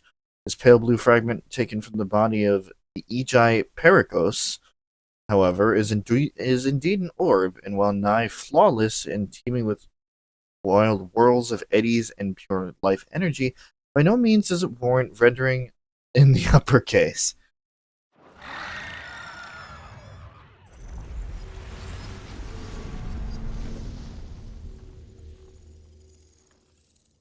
Is everyone all right? He seems calmer now. You said Walius was frozen in time. But he knew we were here. How? I don't know. He's never reacted to anything or anyone. Until now. The child has been bound for nigh on a century. If he has been conscious from the first, we must remove the seal at once. It's not that simple. I wish it were, but... there's more to this tale. It would be better if I explained back at the village. I see. Then let's return before it gets dark.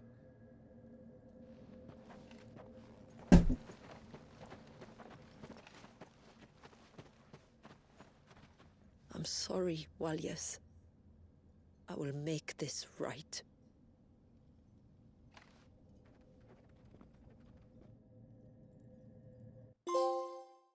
Hello.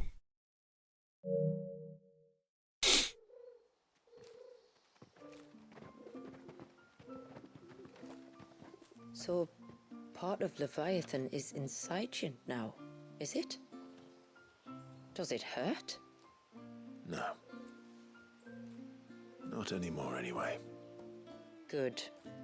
Because I still have need of your strength.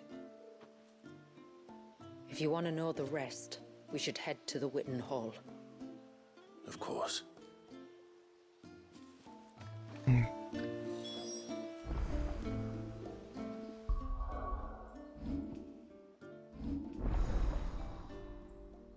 And that last little circle. Alright. Let's cry. Deluge.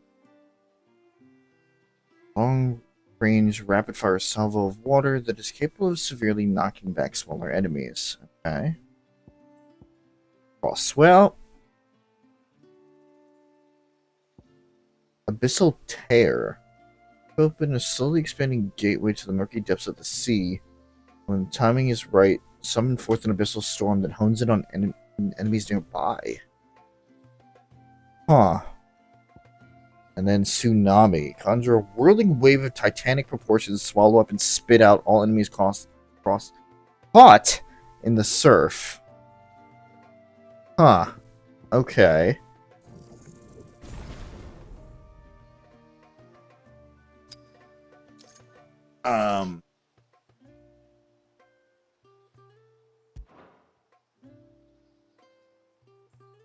Is there a way to see what happened to you? Details. There it is.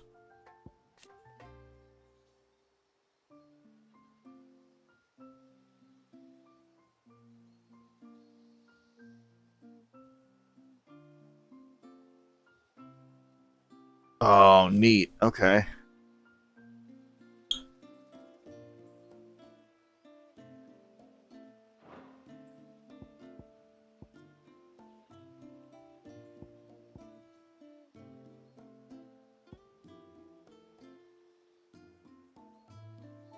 I don't.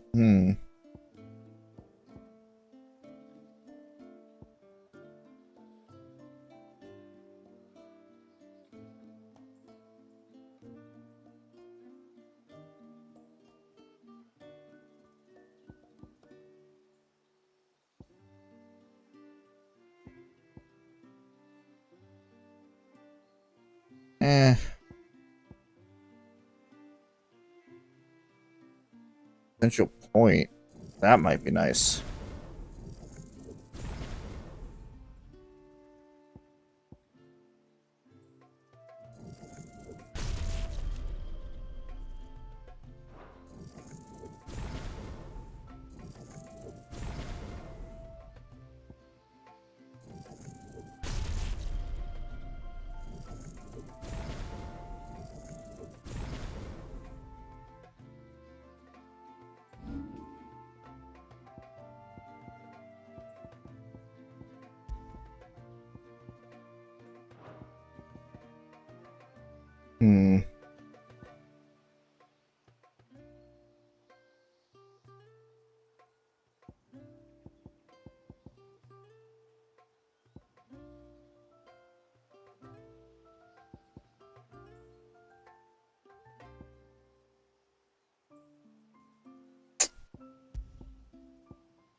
Change it up a little bit.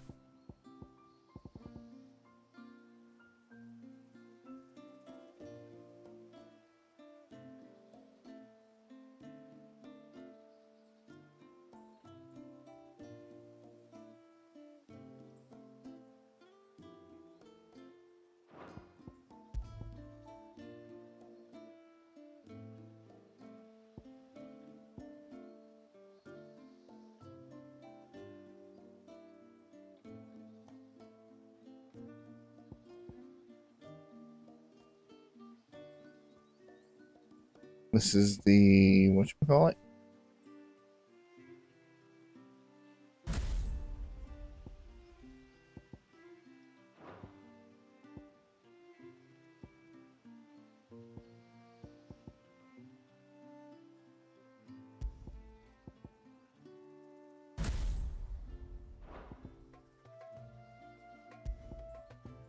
And then we'll go Crosswell. I can see how all this might be good. We'll see if it's if it'll work with my my stuff there.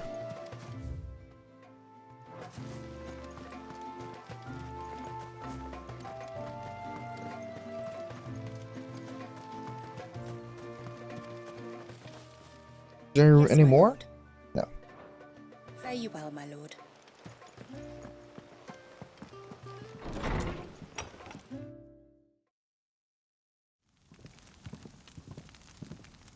To understand the spell which binds Walyas, you must first know who we are, and what drove my forebears to commit such an atrocity. This tapestry is our story, the one that brought us here.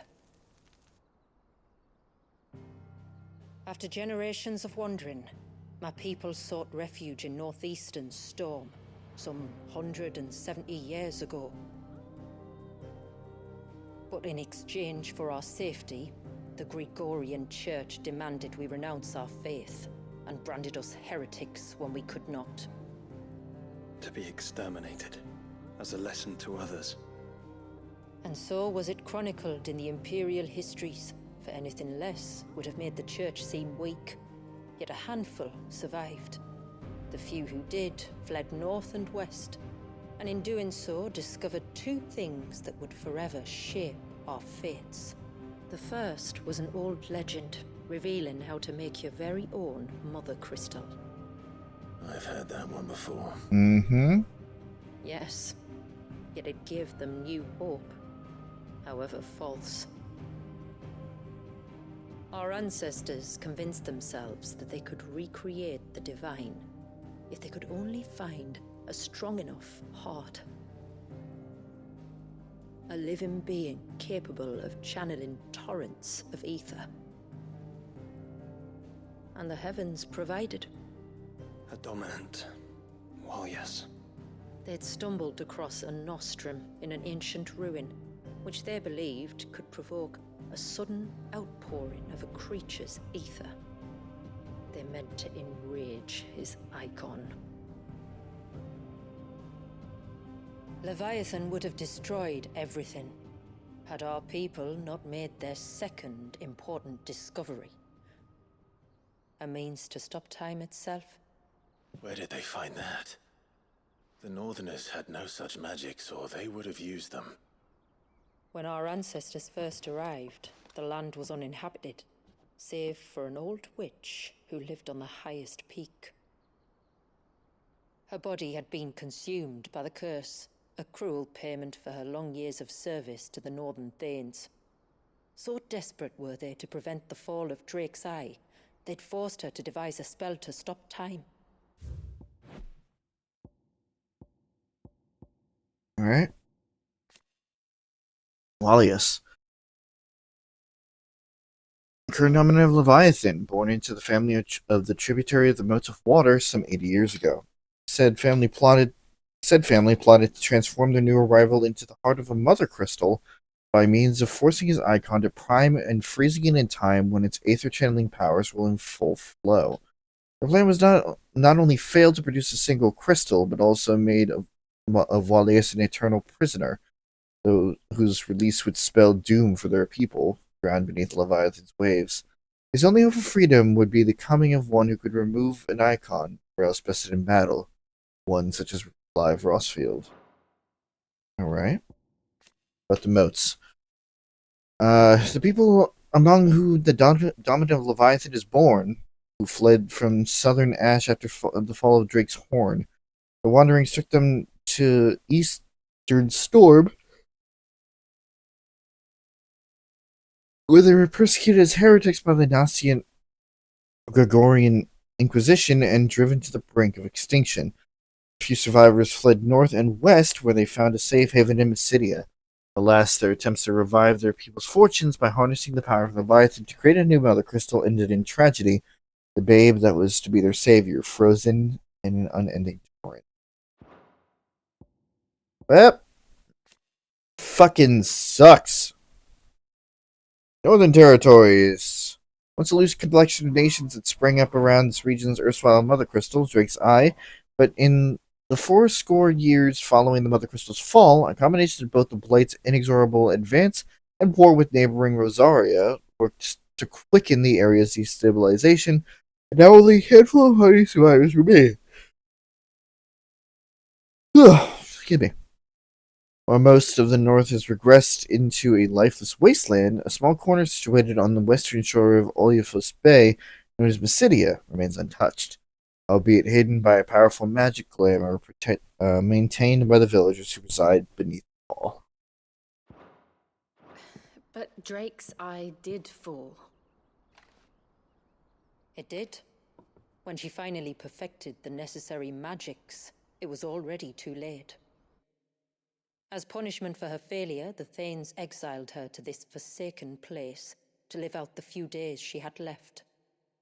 Knowing her suffering, our ancestors cared for her as best they could, and in return, she gifted them her spell.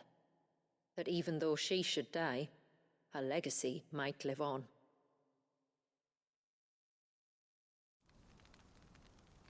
So armed with both the knowledge of the ancients and the secrets of time, our ancestors settled upon an ambitious plan. Dumb, but ambitious. They would create a new Mother Crystal, and enchant it that it might endure for all eternity. Thus would our people's wandering, our suffering, finally end, and prosperity visit us once more. And all it would require was the sacrifice of a single child. A small price to pay, or so they believed. Another victim of man's blind reliance on the Mother Crystals. Mm-hmm. So we know the seal source. How do we break it and restore the flow of time? Do you recall the Dome of Light on top of the cliffs to the west? Inside lie the ruins of an old temple. It was there that the witch built the Vare, a conduit of sorts that channels her remaining ether into the Surge. But it's been a long time since anyone set foot in the place.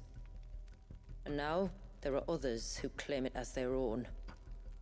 Then we shall go prepared for a fight. That said, it may be best if one of us stays behind. You think the village could be in danger? We saw the ether flow from Wallius in all directions, but only encountered a single familiar. There will be more. And should even one make its way here, I doubt the walls could hold it back for long. Then I shall stay. The Phoenix will see your people safe, tributary. You have my thanks. Very well. We should depart at once. I fear time may no longer be a luxury we can afford. Ironic.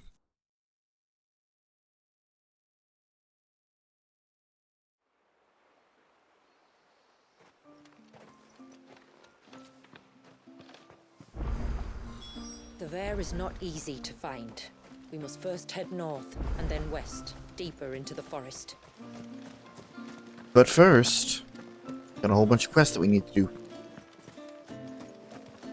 Oh, I never should have let him go alone. What's up, Katov? Take me, what am I gonna do? You've got to help me. Shula said you were a force to be reckoned with, are you? Why do you ask? Hey? Oh, sorry, I should explain. My name's Kitav. I'm worried about a friend of mine. He went into the forest and he hasn't come back. Would you help me find him? Sounds simple enough. I can try. I can try. Tell me what I need to know.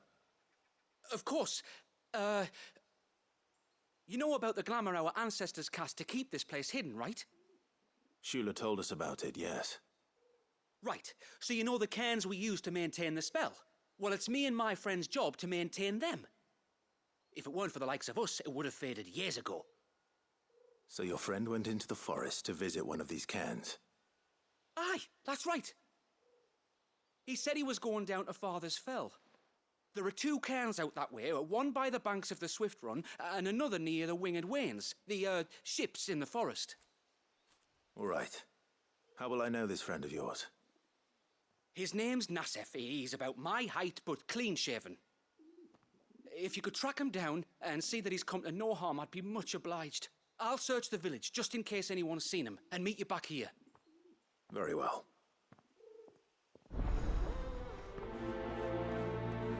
Okay. One came by the ships, another by the river. Better get moving. Stranger, What's up? are you a rider by any chance? You could say that. I am. What gave me away? Oh, I can smell it on you. The scent of the stables.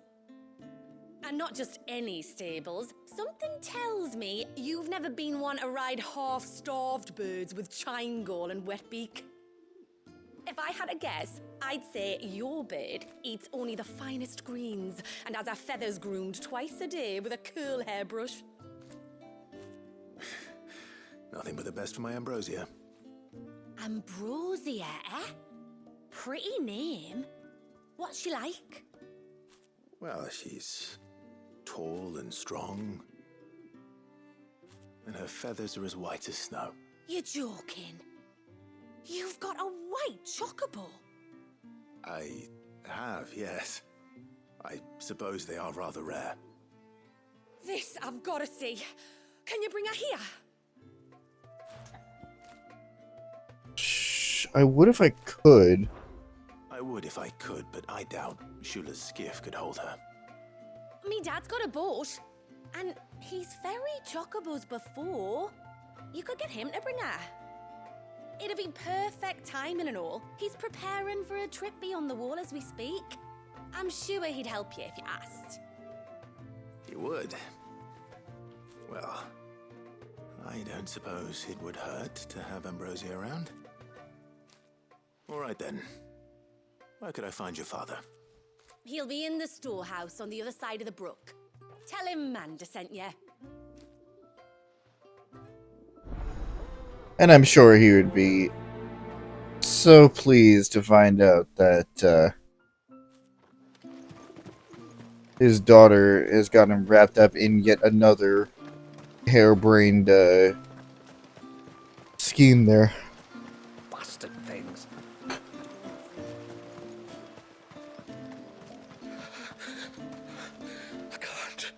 I can't go on like this. Don't. Just try to breathe. That's it. Is everything all right? Ah, you're the outsider. I'm Fannet, healer by trade. And this is Talor, one of my patients. He took ill not long after you arrived. Let's not make serious, I hope. Let's not make any presumptions. But This affliction, it's like nothing I've ever seen before. He complains of feeling chilled to the bone, but there's no fever to go with it. And my most powerful antalgic hasn't done a thing to ease the pain in his chest. I'm starting to wonder if his condition might require a different kind of treatment altogether. Shula said that you were here to help us. You couldn't help me, could you? I could try. Be happy to if I could. I'd be happy to. If I can. You can, don't worry. All I need you to do is speak to Talor's son, Pavat, over at the forge, and ask if you know what his father was up to before he came down sick. Something must have caused this, and I want to find out what. The trouble is, Talor's too weak to speak, and I can't leave his side for long. So I while gotcha. you talk to Pavat, I'll pay his wife word a quick visit, just in case she knows anything. Weird, not weird, weird, fuck is wrong with me?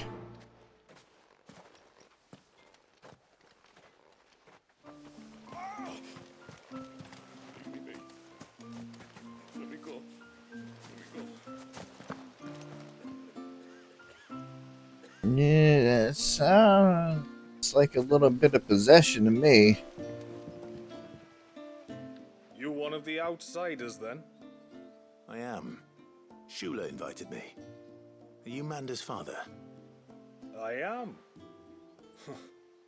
Got you running errands for her already, has she? She's asked to see my chocobo, but I'd need your help and your boat to bring her here. Or you could just say no. Honestly, that girl and her birds, she'll be growing feathers soon enough. Well, truth be told, I didn't take the idea seriously at first. But thinking about it, it would make it easier to get around if I had Ambrosia here. Can you help? Well, if you're sure that's what you want. The tributary says we're to treat you lot as we would each other. So, if you need me to ferry your bird over, then that's what I'll do. What's the catch? Still, they don't take the water easily. I'll need you to bring us a mimic gourd or two to keep her calm on the journey over. And where would I find one of those? Oh, don't ask me. It's been years since I last brought a chocobo across the bay, and I'm told the world's changed a fair bit since then. Where do you usually get your stable supplies from? Well, the man who made Ambrosia's tack lived in Martha's Rest, and if I remember correctly, he traded in chocobo feed too. So I suppose I'll go and ask him. I'll be sailing over to Northreach soon to pick up some supplies. While I do that, you collect your bird and your gourd, and then meet me by the shore. Just don't take too long, all right? Yeah, I guess there's nothing actually, like, keeping us here.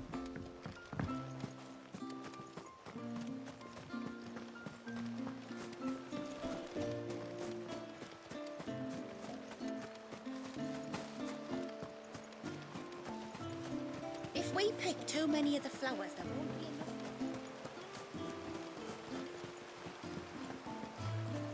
Hello? My lord, may I speak with you a moment? There is a matter with which I would beg your aid. Of course, what is it? Please, not so loud. Something serious then? Yes, I think we might have company. I was passing by the low gate when I saw a figure moving among the trees up on the cloak. At first, I thought it must have been you or your brother, so I didn't say anything, but the more I think about it, the more certain I am that the figure looked familiar. And you're sure it wasn't one of the other villagers? Positive. I think it was someone from outside the wall who has found his way inside. Of course, it could just be my imagination playing tricks on me. I only caught a fleeting glimpse, and it might have been you or your brother. But if it is who I think it is, we cannot allow him to leave now that he knows we're here. Would you go and see? He won't try to hurt you, believe me. Given what lurks in the forest, the only one likely to get hurt is him. Very well. Very well. Whether the man you saw is who you believe him to be or not, we need to know. It may yet be someone else entirely. Someone who means your people, or my people, harm. Perhaps. Just promise me that if you do find someone up there... Don't worry. I won't draw my sword unless I need to. Thank you. Yamila, this man you saw, might he be the customer you told me of? I fear so. Customer? I'll explain later. Come on. That does sound intriguing.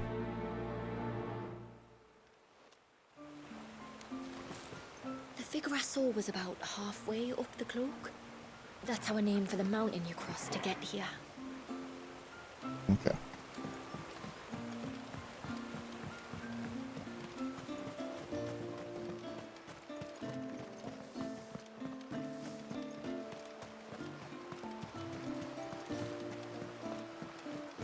No sign of the child.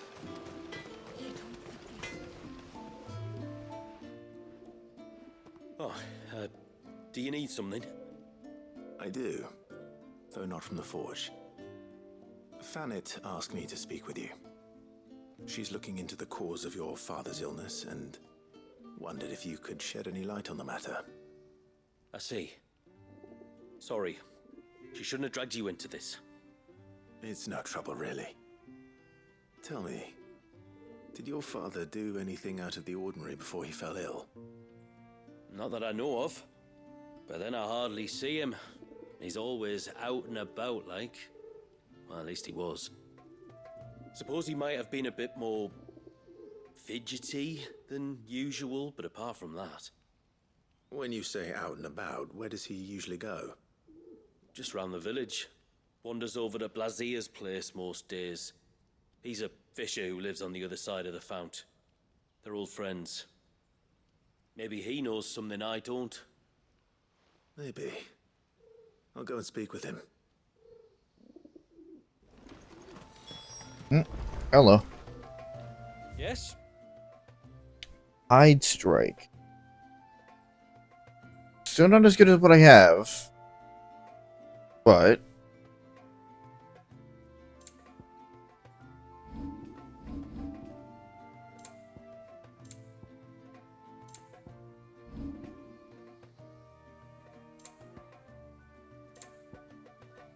surge did the tide, the water rising as if it were some mighty whale stranding itself upon the shore. Flawless.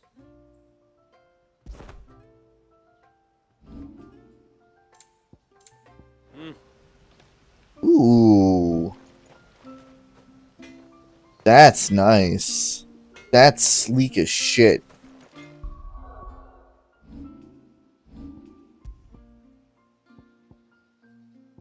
Oh, it's actually only like 10 less.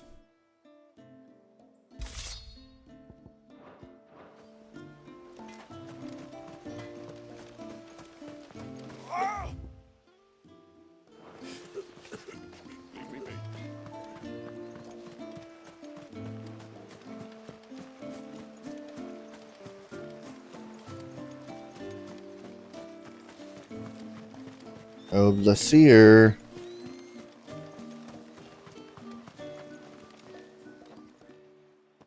Greetings, stranger. What can I do for you? Your name is Blazier, is it not? Pavard tells me you're a friend of his father's, and that the two of you may have spent some time together prior to his illness. His illness? Talor's never been ill a day in his life. I don't know why he'd start now. Oh, Fanny doesn't know either. It was she who asked me to look into his recent behavior on the off chance it might explain how his condition arose. Oh, I suppose there was something that struck me as a bit odd. He kept asking about the woods. Did you see anything strange on your way back from the shore? Are you certain? Do you swear? That kind of thing. I didn't, of course. But he wouldn't let it go. It was like he was expecting something to happen. It was just a matter of when. Not that I know what, but he never told me anyway. Well, that certainly does sound unusual. And it might just be what Fannet is looking for. Thank you. Don't mention it. Oh, and when you say Talor, wish him the best from me, eh? Let's see what the healer makes of this. As I said, there might be ghosts. Some sort of spiritual something or another going on.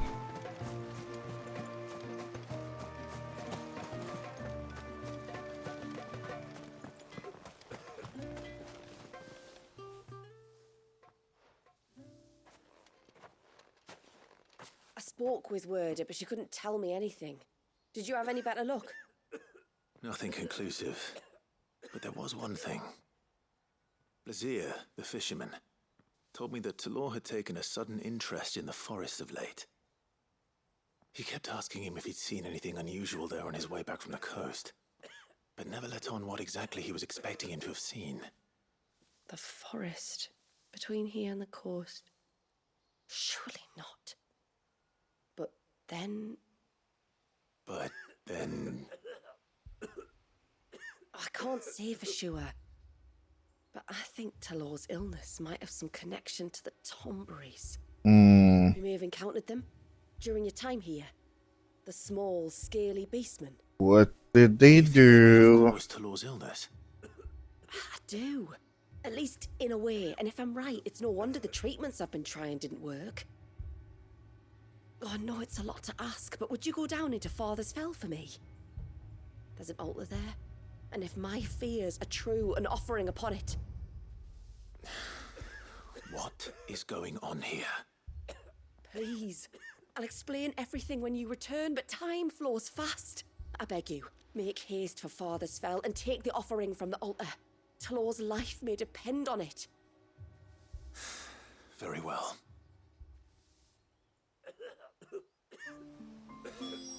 There's an old altar in the forests of Father's Fell where the Tomberries sometimes congregate. If you leave now, it might not be too late. Sorry about the chur.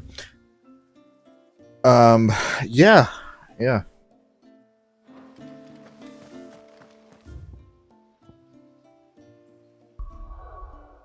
We'll come right back.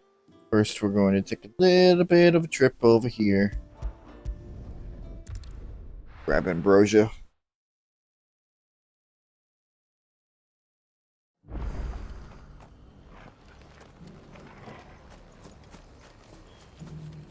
We've got a few rooms going spare now. You want a bed for the night? Speak to Martha. I remember you. You're the one who saved Whiteheart. How's the old girl doing? She's very well. Thank you. Oh, don't thank me. You're the one who saved her. Anyway, what brings you to the rest today?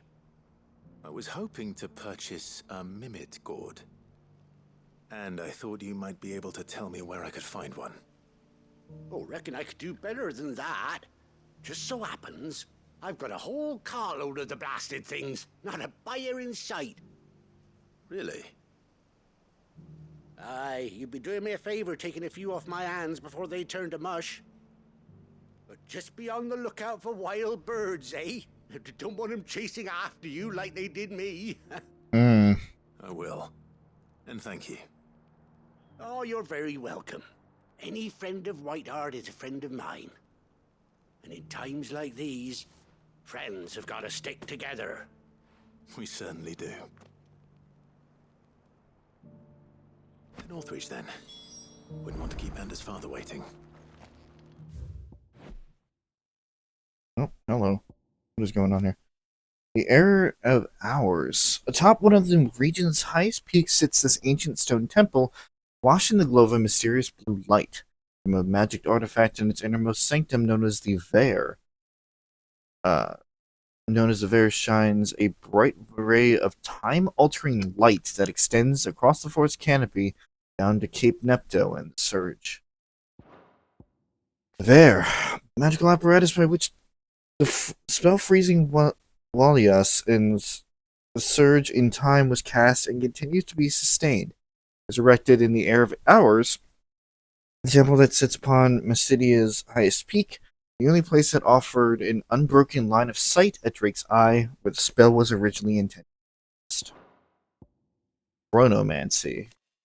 The secret of controlling the flow of time by means of ethereal manipulation. It was devised and perfected by the Witch of the North, who was tasked by the Thanes of the Northern Territories with finding a way to stall or prevent the fall of Drake's Eye.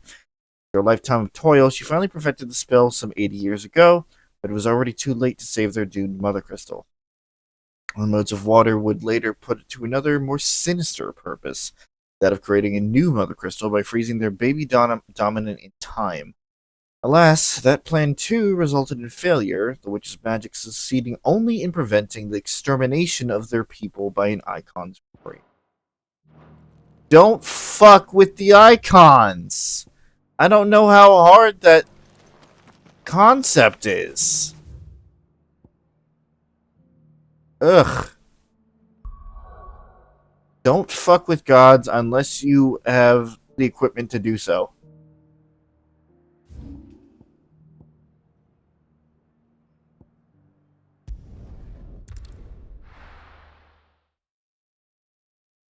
Of course, we have a bunch of new music as well for purchase from every single merchant around the world here.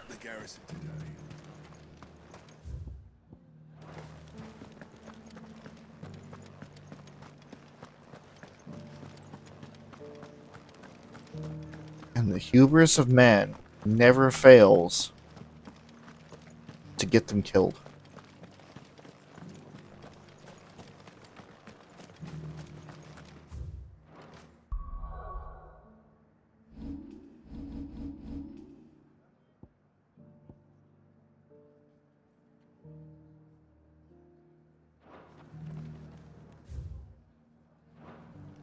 Stop for here.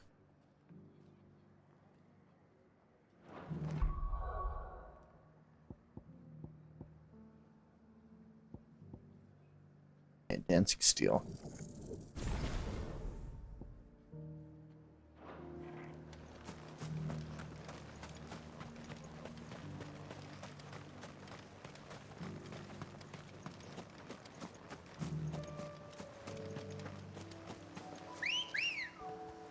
Hello, Ambrosia. Ready, go? Yeah!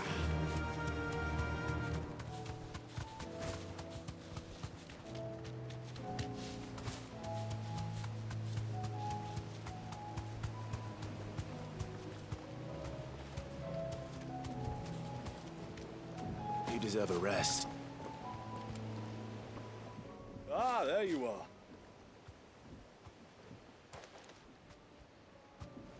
And this must be Ambrosia, was it? Oh, she's a real beauty, isn't she? I have the mimic or two. Here. Originally native to Ash, early trade between the realms, the twin realms, saw the bright orange vegetable quickly spread across the storm. Though, unlike in Waloed, where it can be found in a variety of culinary creations from pies to soups, west of the Altha, the mimic gourd's use is almost solely limited to chocobo fodder, as it is found to induce a calming effect in ill-tempered birds.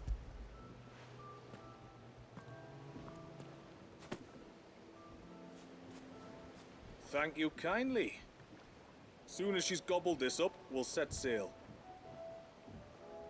We're going to take a little trip across the bay now, Ambrosia. Don't worry.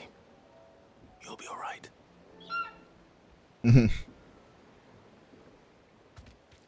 Good girl.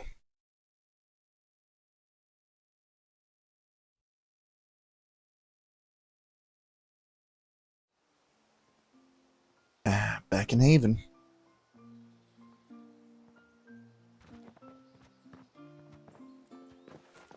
Well, we made it.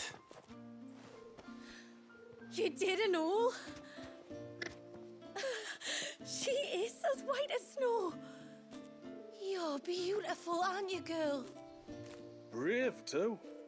She was calm as you like on the journey over. The mimic gourd will have played its part, of course, but passing through the walls is enough to spook most birds even then. Not this one, though. Ambrosia's been through a lot. I doubt there's much that could unnerve her now. Not with a beloved master by her side. No. It's you who looks after me, isn't it, girl? Anyway, thanks for bringing her here. Hope I can breed a bird like her someday. I If you and highly Ambrosia doubt need it. But ferrying back to Northreach, you only need say the word. Thank you. But I think we might explore Mysidia together. What do you say, Ambrosia? I think that's a yes. That's complete. And now we have Ambrosia here.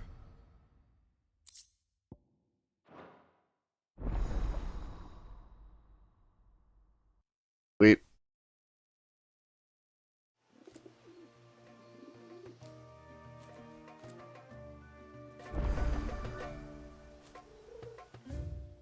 Of course, we still have a whole bunch of stuff to do here, but one thing or another. One thing after another. Bum, ba, ba, ba, ba, ba, ba, ba. we are going to take just a slight little break here. I need to step away. My head's starting to pound. And we'll be back for just a little bit longer. Don't go away. Get some more Final Fantasy 16 coming soon.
Why is the pillow square? I'm glad you asked. This is Jay, the inventor of the Pillow Cube.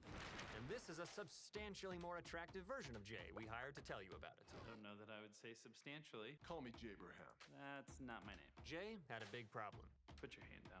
He had a huge gap between his head and his bed that no pillow could fill. He found that a regular pillow lacked the support he needed to fill the gap between his shoulders and his big head. He woke up sore, unrested, and achy. I feel sore, unrested, and achy. That's when Jay had his great idea. Why not make a pillow in the shape of a cube? And that's how I invented the Pillow Cube. The Pillow Cube wasn't a sack of fluff, it was a bed designed for your head. It was soft, yet supportive. He would name it Pillow Cube. Pillow Cube makes pillows in different sizes designed to fit you and how you sleep perfectly.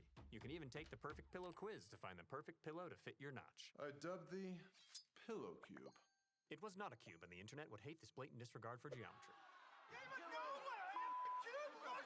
But God bless the internet people, they would love that cube. And the reason was simple. When you uncrinked that neck, you align your spine and sleep fully supported and pain-free. Hundreds and thousands of people love the Pillow Cube and have said things like, "It's literally the most supportive, most comfortable pillow I've ever tried in my life." So I love what they said about that, how it actually does what they say it does.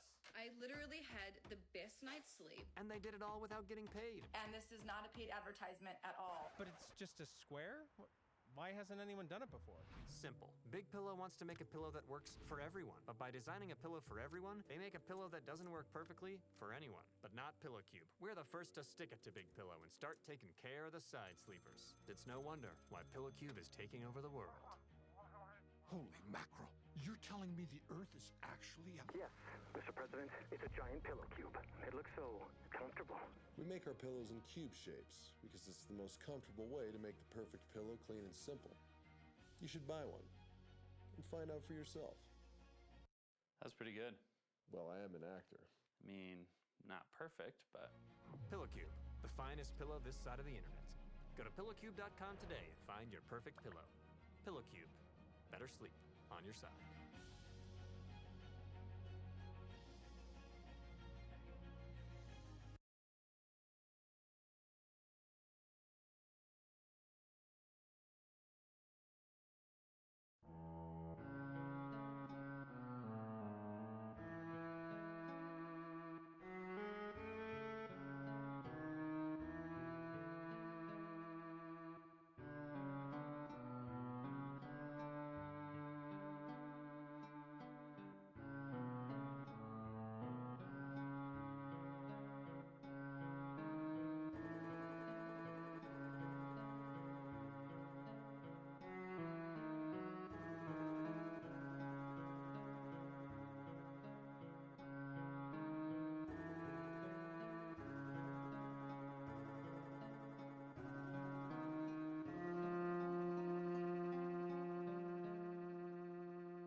Hello.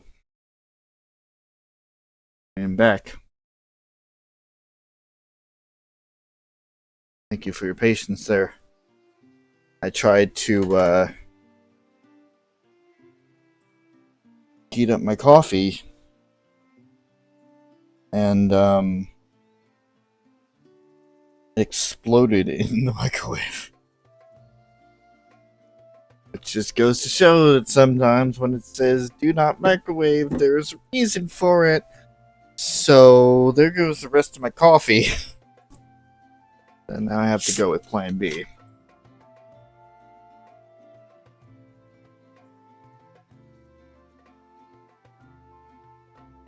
Which hopefully will be enough.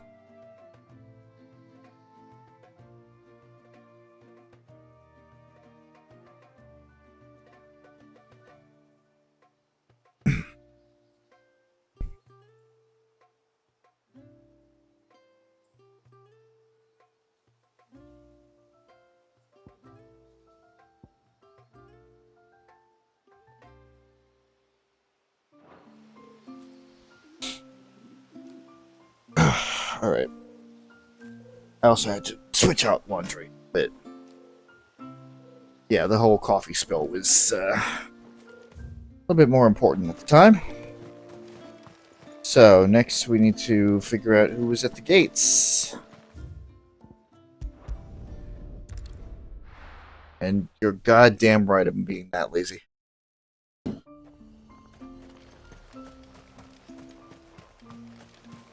You're a braver man than me, taking a stroll through those woods. I'll be sticking to this end of the village, thank you very much.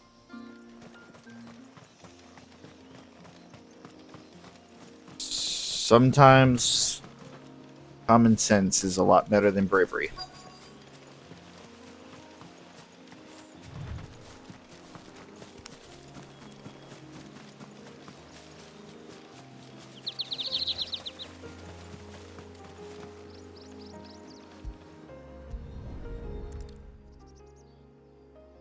A bottle. Breath of the Arbor. Perfume from Sunbrag. Looks expensive too. I wonder who it could be. Who's there? Stop! Hit him!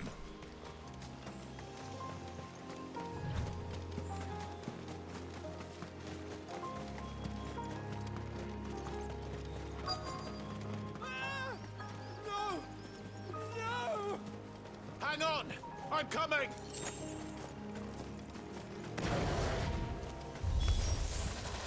Don't eat me! I'll give you gut rot, I swear! Stand back. I'll handle this.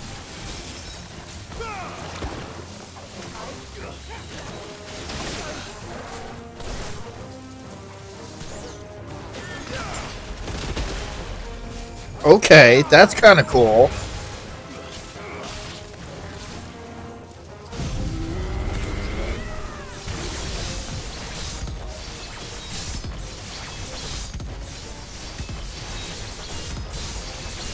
Holy crap.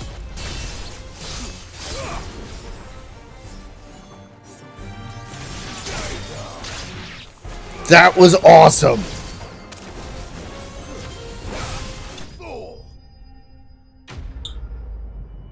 That was so cool. I don't know why I've never used that before.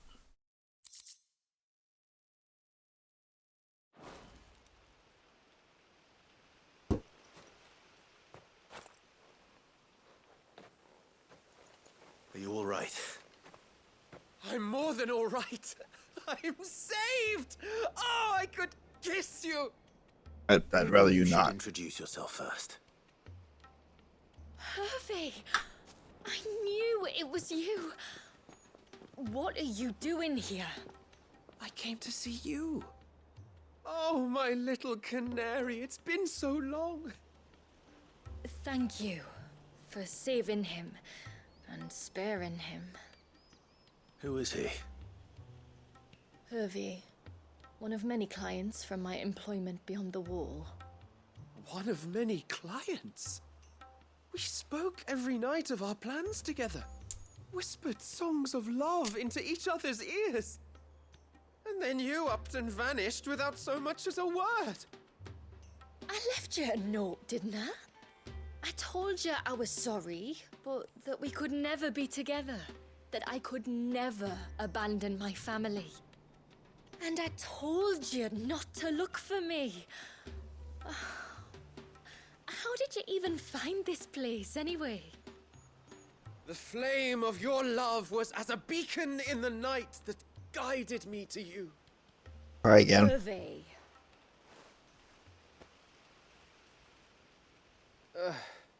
I was walking by the coast near Northreach when I saw a lady who looked like you. Eyes like the ocean. Hair like the driven snow. The next moment, she and her companions were jumping in a skiff and sailing out towards the wave. So I, borrowed the nearest boat and started rowing. It must have been Shula bringing us here. So what? You rowed, found a nose how many leagues across the bay, simply because you saw a woman with white hair. And as I did, the skies changed from a dull and hopeless grey to a bright and benevolent blue. That was when I knew for certain that my little canary was close. Oh, why did you come? You should have forgotten me, as I tried to forget you. I cannot leave my people, Hervé. And now that you know about this place, neither can you. We must return to Haven and accept my family's judgment. I'm to meet your family. Oh, my little canary. I wouldn't necessarily. Oi! Please, come and see me later. You did as I asked, and you must be rewarded for it. Yes. But first, follow me, Hervé. To the end of the world and beyond. Alright. Whatever you say there, buddy. You should never have found this place. How could I be so careless? Don't blame yourself. I doubt anything could have kept that man away. It's true.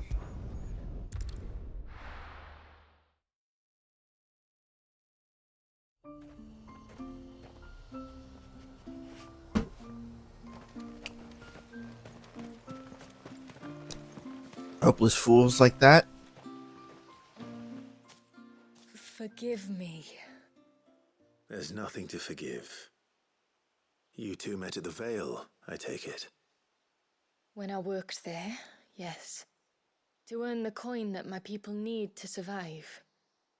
Though Mysidia is our sanctuary, there are certain necessities that it cannot provide. And for that reason, some of us seek employment beyond the wall. Yet few are the opportunities for followers of a strange faith in a strange land. And so you supported your family as best you could? I did. And I have never regretted it for a moment. I found a second family in the Vale. And in the Dame, a second mother. I also found Hervé. But our love could never be. I knew that if I revealed my secret to him, I would be putting my people in danger. But that if I did not, I would be living a lie, unable to return home. You just tried to What slip will happen away. to him now? Since our people settled in Mysidia, uninvited visitors have been few and far between, but not unknown. Explorers, survivors of shipwrecks, none lasted long. Oh. I see. That was before my time, you understand? I've never had to make a decision like this before. Yamila, Know that I do not blame you for any of this. It was me who decided to make the trip to shore. Me who exposed our secret. This was my mistake, and I shall bear the responsibility. Thank you, Tributary. I only beg you to remember that Hervé means us no ill will. He's just a fool. A fool who loves me. I will take that into consideration. But yours is not the only voice I must listen to. The whole family must be consulted, and it may take time for me to arrive at my decision. I hope you understand. Of course, Tributary. However long it takes. Come what may, I thank you, my lord, for bringing us back together.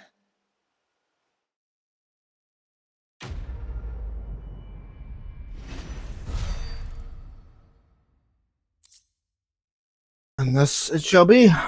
Ageless millet. Millet. So-called millet. Only a fool would endeavor to consume this ivory sand, used primarily for polishing the stone floors of churches and temples. This particular sackful appears to have been affected by a surfeit of ether, which has somehow slowed its degradation process, allowing it to maintain its fine sheen despite having been left untouched for several decades. I left Hervé because I couldn't turn my back on my family. And now his life hangs in the balance. I left Hervé because I couldn't turn my back on my family. No sign of the child. You don't think he's...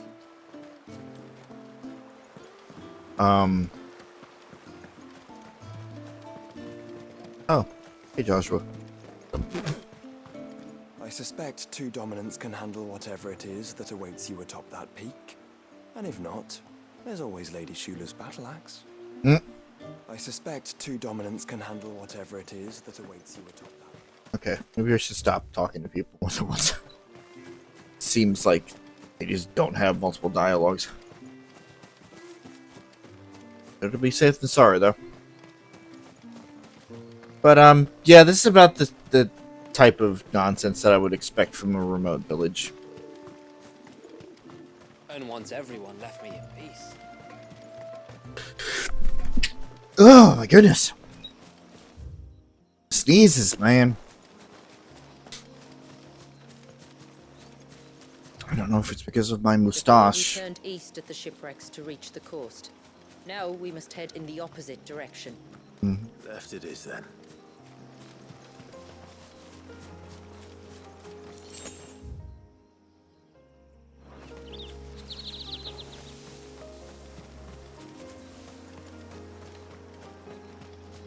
I don't know if it's because of my own moustache or if it's because of the There's one thing I know about felines. beastmen, is that they love to hide in the dark.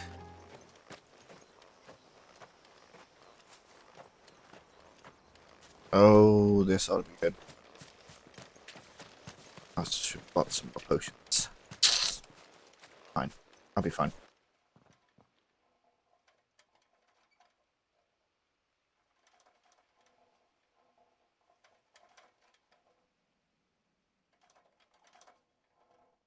What are they up to?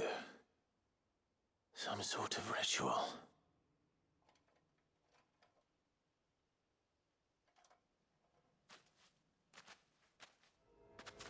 Uh-oh. Sorry to disturb you. Or am I? Ooh, level 53. Okay.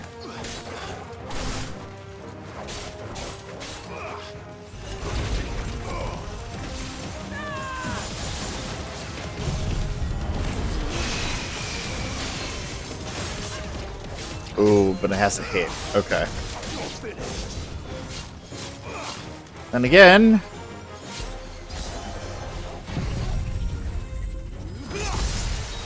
Nope, no knife.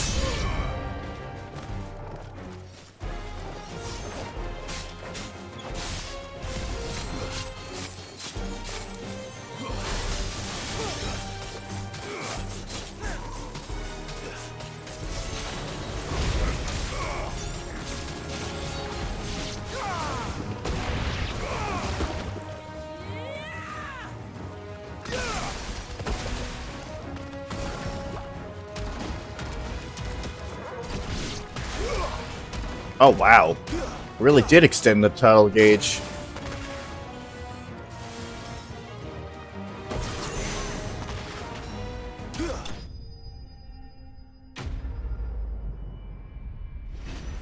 Yeah, I think that's gonna work out just fine. A little sloppy right now, but I'll get it. I'll get it. It's okay. I'll get him.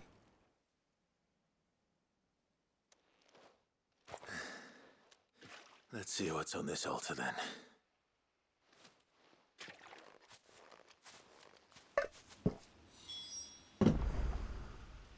Seems like it's a shield of some sort.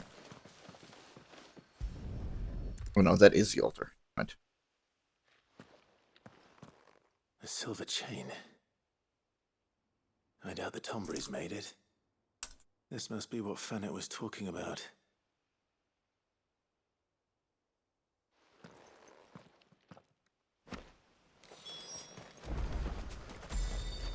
This is no time to ride.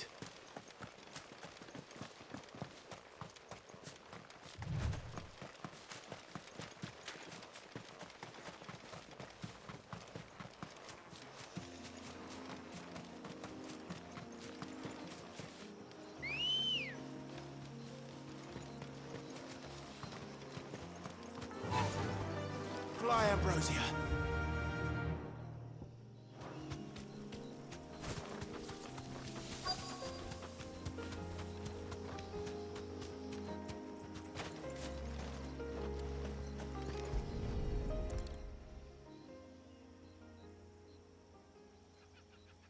Well, here's the cairn.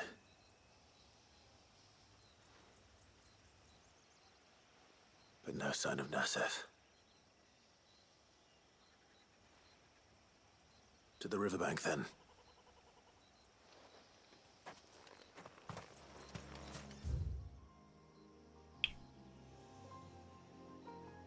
Huh?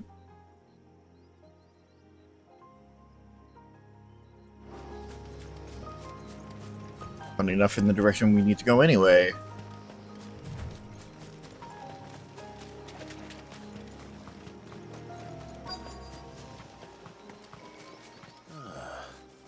Who have we here?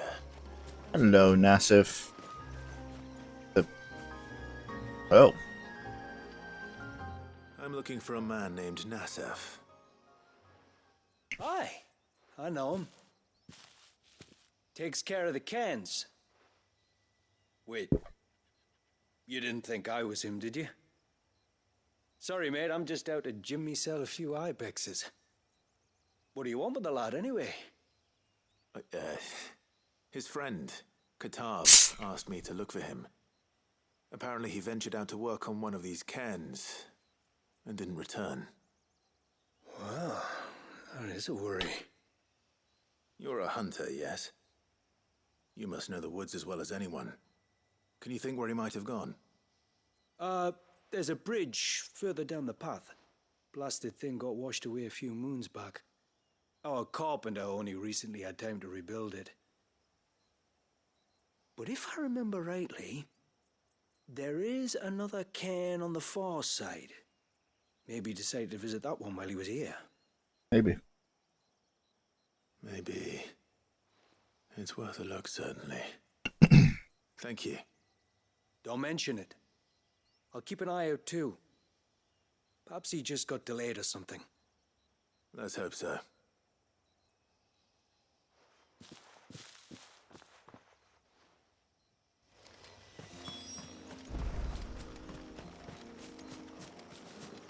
Proper crab.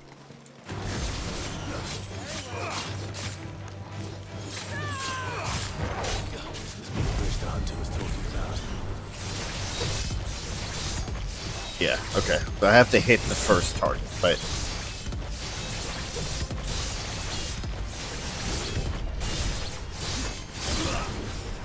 Damn! That is so cool!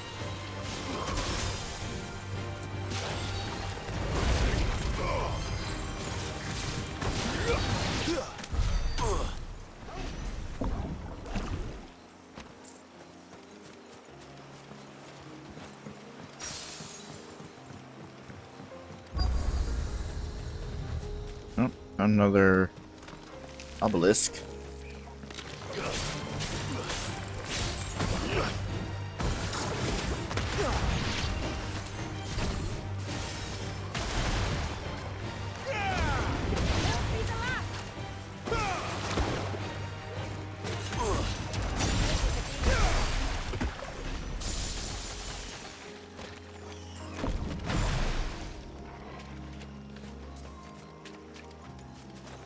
I love it.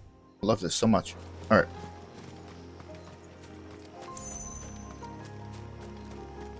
Let's make combat fun again.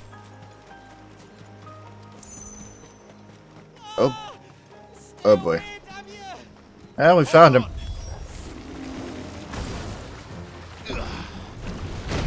Ow! Bitch!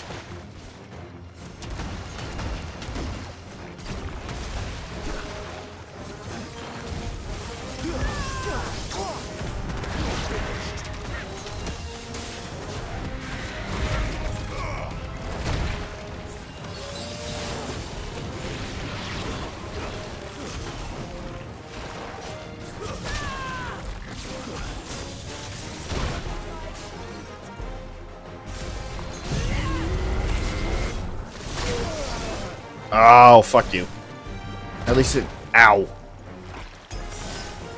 At least it didn't cancel it.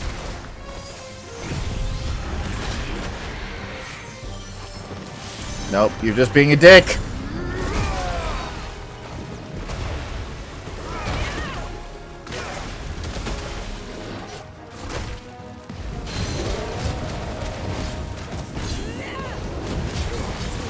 Fuck you, Flan, motherfucker.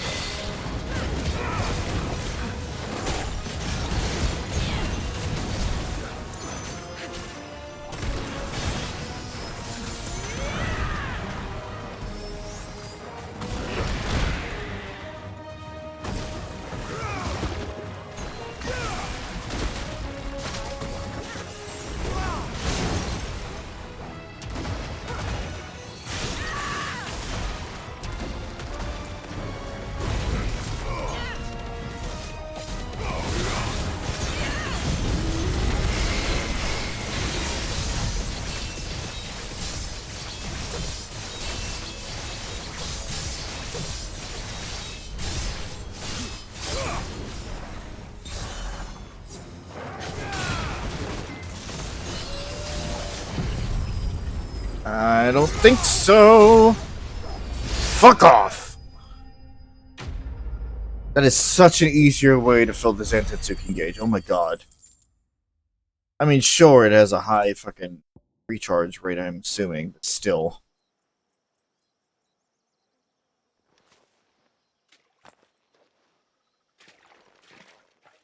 Oh, thank you.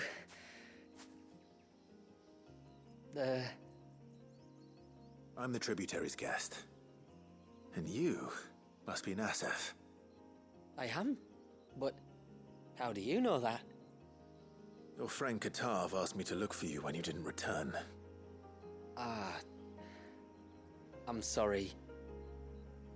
I was so focused on attuning the cairn, I didn't see those creatures come until it was too late. How exactly do they work? Oh, there are crystals inside. They're what keeps the glamour going. Should the ether cease to flow through too many of them, our shroud would quickly unravel. It's my job to make sure that doesn't happen. And an important job it is. But you'll struggle to do it if you're dead. You need to take more care. Yeah, no arguments there. The truth is, me and Katav usually work together, watching each other's backs like. But when we heard outsiders were coming, we split up to get the job done faster, so things would be perfect for your arrival. Stupid, I know. So you found him then? Not before the local fauna did. My arrival seemed to put them off their dinner.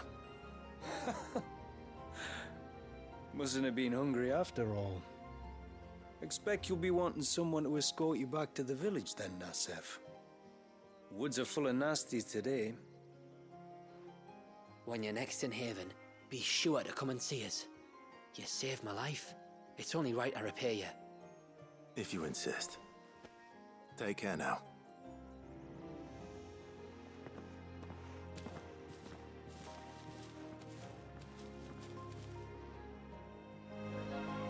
Well then.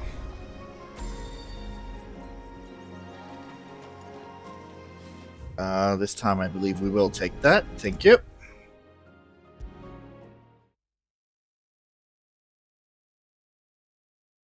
I need to fix the Thought fucking... I'd lost you. But you saw to it that I was found. I need to fix the fucking noise gate on this thing. It is way too sensitive.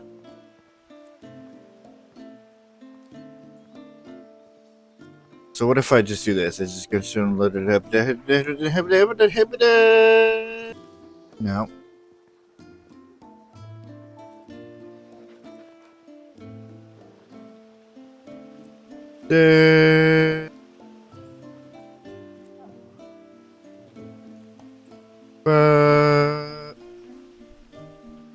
Why you gotta be so dumb? This is totally not annoying. I'm sure. It's fine. Don't worry about it. Thank you. As I said, don't worry about it. Told me everything. If you hadn't got there when you did. Oh, it doesn't bear thinking about. All that matters is that you're safe. Far be it from me to tell you how to do your jobs, but don't go alone again. Or if we Yeah, how about we don't do that? Maybe we should think about casting the glamour on ourselves to keep the wildlife from spotting us. It'd take its toll, of course, but it'd beat letting the cairns fall and having to weave the entire spell from scratch. Imagine if we had to do that. Gross. I'd rather not. We'd only succeed in adding 2 new piles of stone to the collection. Your bearers? That we are, thank the tides. The others can't attune to the crystals in the cairns the same way we can. I reckon this place would be doomed without us. So, you do this work for the good of your people? Not because... We're forced to. No. From what I've heard of the way things work on the outside, we were truly blessed that our rain fell here in Mysidia. Our people are few enough as it is. If we started turning on each other, kin against kin, over nothing but a stupid accident of birth, our days would be numbered. They would. Anyway, all's well that ends well, eh? Thanks to you, both of us lived to keep this place hidden another day.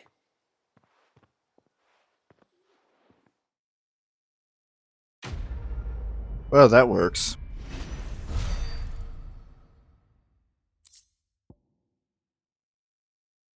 Silver pendant.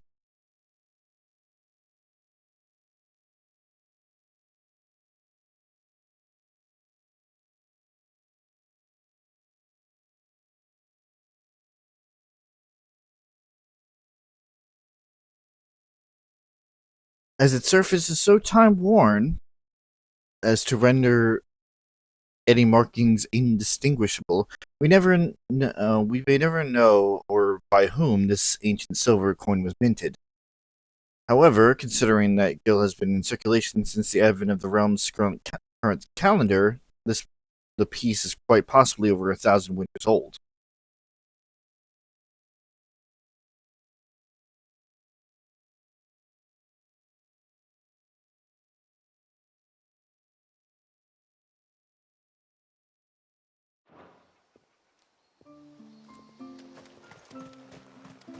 Okay, and with that,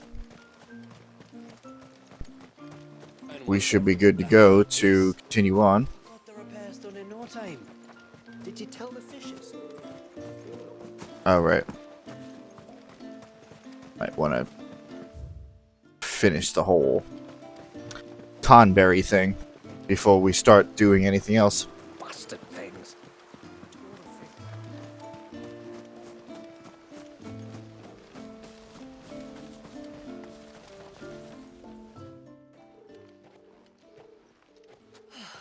You're back. Well, did you find anything? A string of finely wrought links found offered upon an altar in Tonberry territory, exactly as Mysidia's healer suspected. The delicacy of metalwork, combined with the fact that the attached pendant depicts the head of the dragon, suggests that it's not the work of beastmen. I did. This silver chain. I knew it. Well, I'm still none the wiser. Forgive me. This chain. It's a Gregorian Maternoster. Worn by men of the faith. What's it doing here? And why would the Tomberries be praying to it? To understand that, you need to understand what the Tomberries are. Please, I've never gotten. They feed on hatred and suffering. And some say that if you render them an offering, some token of grievance against your fellow man, they will put a curse upon him. So you think someone's put a Tomberry curse on Talor? I can't say for sure. Truth be told, I always assumed it was an old wives' tale. But given his fear of the forest and the presence of the chain on the altar, I don't know what else to think. Does Talor have any enemies in the village? Anyone who would nurse such a grudge? No, I believe the one who left the chain at the altar was Talor himself. What? I beg your pardon. But there's more to the tale, you see. It's said that if you attempt to curse a soul that has returned to the sea already, your ire has nowhere to go but back to its source. You're saying he cursed himself? In trying to curse another, aye. When my father was younger, he was one of the few permitted to venture beyond the wall on trading expeditions. He told us that when he journeyed to Sanbreque, he'd wear that chain to disguise his true beliefs, lest Grieger's faithful turn their cudgels on him. Did they ever catch him in his deception? Might that explain the ill will he bears someone? Not that he ever told me. Come now, let's not waste time speculating about Talor's past. We need to focus on the present, and that means finding a way to break the curse. All right. If there's anything I can do to help, let me know. Thank you. I shall. Aye, and thanks for going to all this trouble. Here, it's not much, but I want you to have this. We call it an adder stone. It's a gatherer's charm. Reacts to certain rare minerals we use in crafting. Makes them ring out like a bell. Stuff you'd have no chance of spotting otherwise. If you find anything, see that you bring it back to me. I can make you some decent gear with it. If you're interested, like. I am, thank you. And I'll be sure to pay you a visit. Until then, I wish your father a swift recovery. Seems we're not quite done with this little side quest yet. Serpent Ring design draft. A diagram detailing the steps to craft a set of 4 rings believed to channel the might of the Eikon Leviathan. An Adderstone. By harnessing an aquamarine's peculiar ability to audibly resonate with other aquamarines, charms carved from the selfsame musician gemstone, called Adderstones, by the people of the north, can be used to locate other nearby sources. Okay.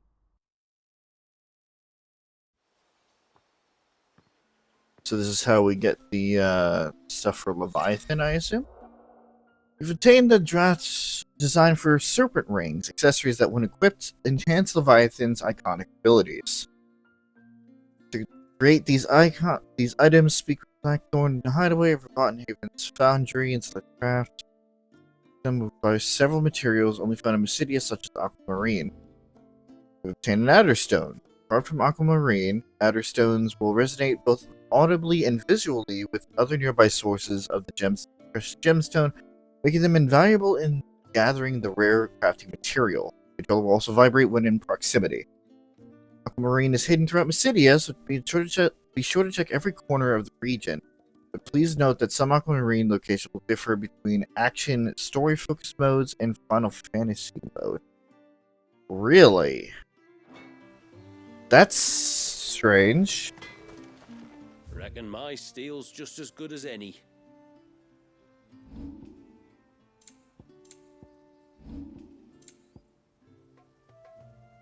Deluge cooldown.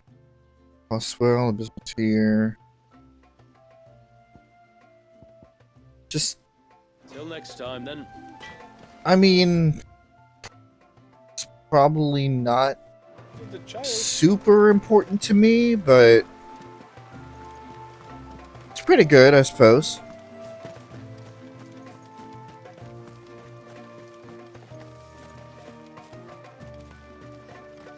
Gotta remember how to navigate the village here.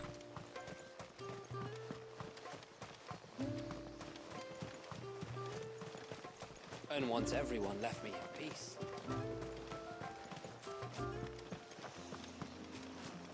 Alright, back to it. Back to some old ruins. Very familiar situation.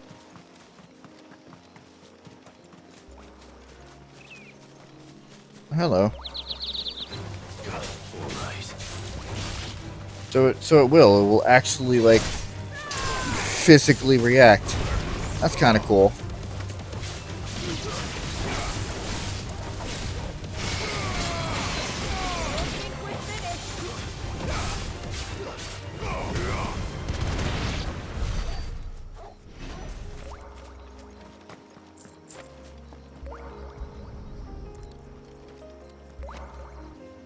This is the mineral Pavar was talking about. The one that rings out like a bell.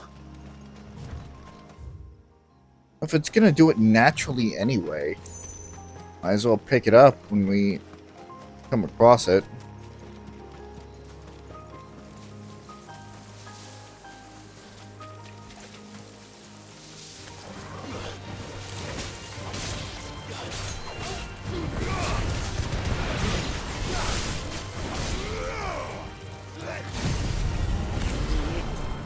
There's a large gate up ahead, and beyond it, a cluster of ancient ruins.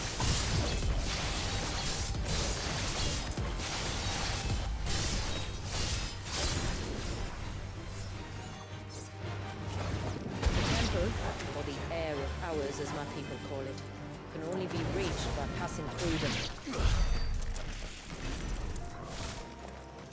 Not a problem.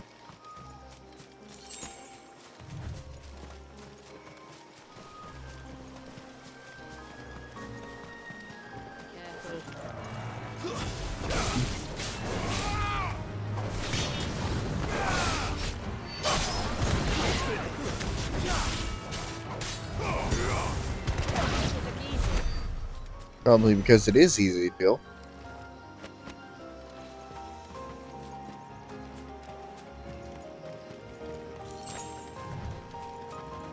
The forest is crawling with life, most of it hungry, which is why we make sure this gate stays shut. And why you carry that impressive-looking axe, I presume. Noticed her, have you? It is a nice axe.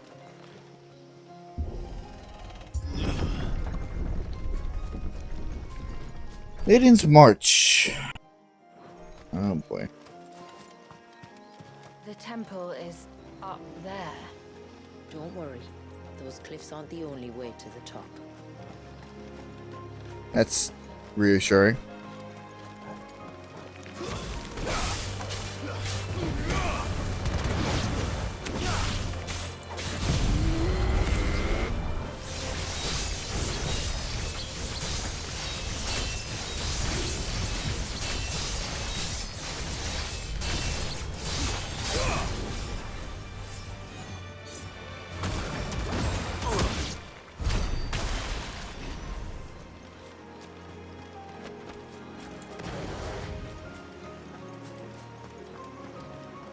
That's pretty damn good.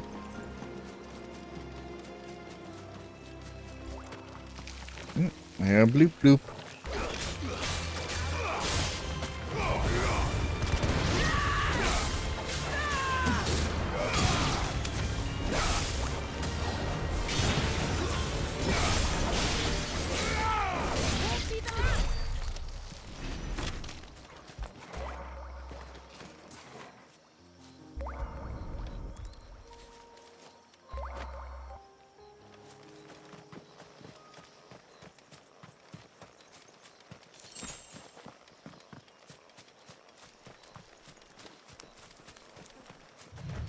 I mean, more I can These the ruins. collect now, the less work we'd have. New Game Plus. They're part of the same complex as the temple itself.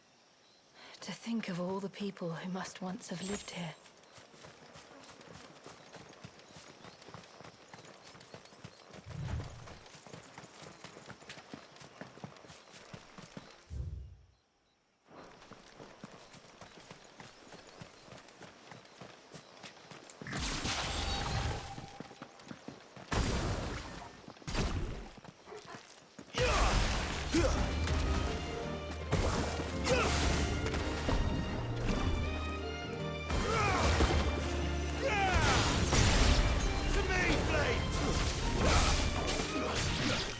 Oh, it sticks with me.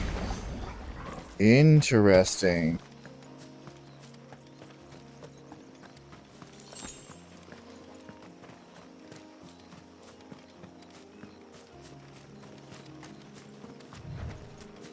Hello?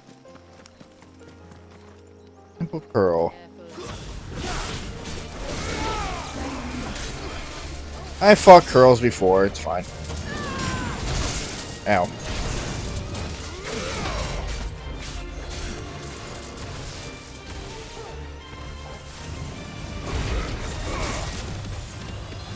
Well done.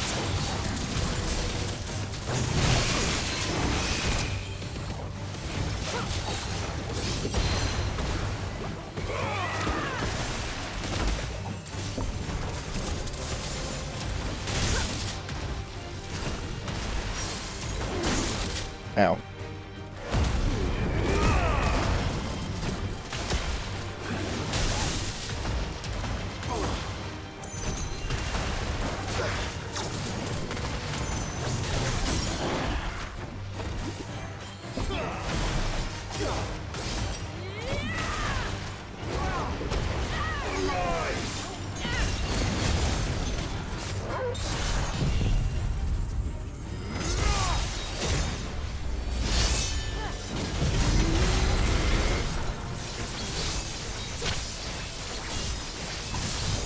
Doo-ba-doo-doo. How you guys doing? It's a pretty good DLC, isn't it?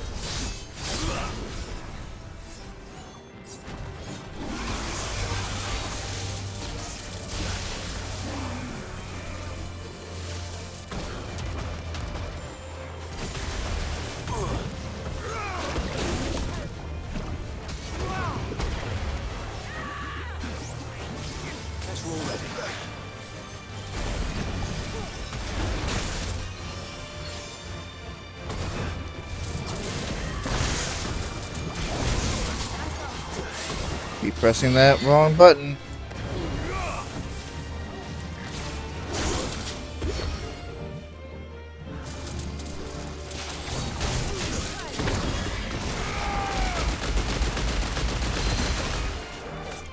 Wow. Alright, so let's just let that charge up for a while.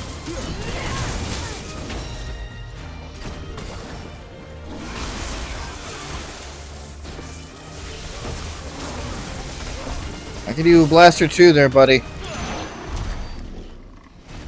I needed that.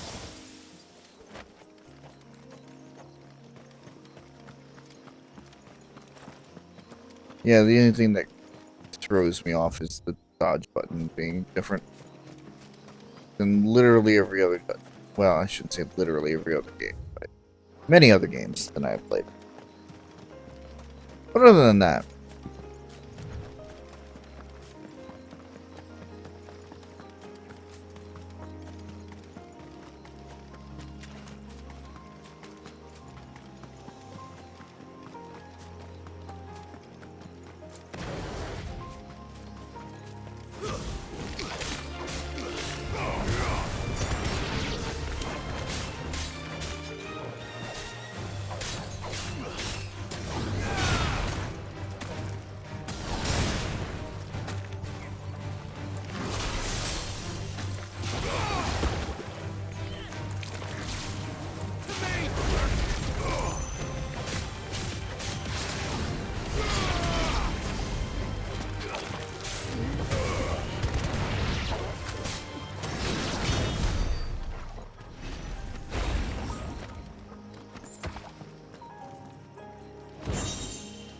will of water.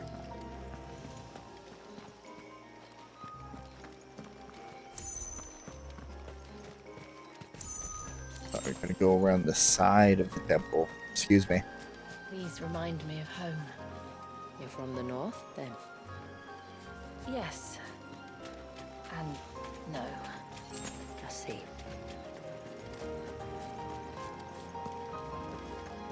Honest answer. Accurate.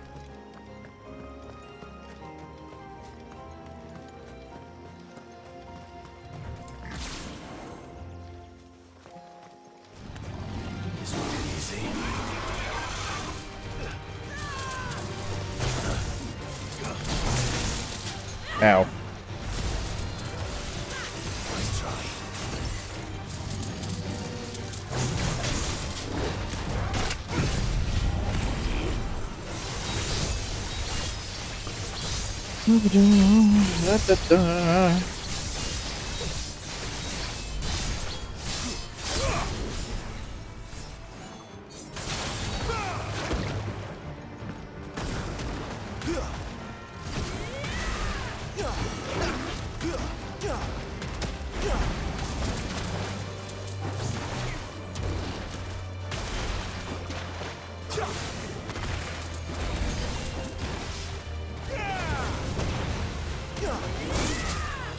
Ow.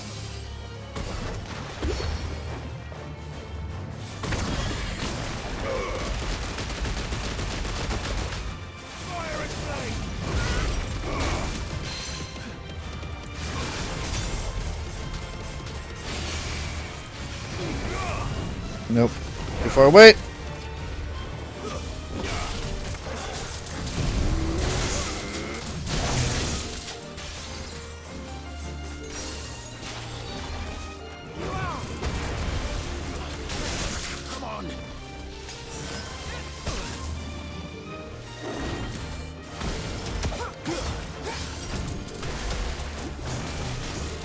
Maybe the curl is a little tougher than I anticipated, but it's fine.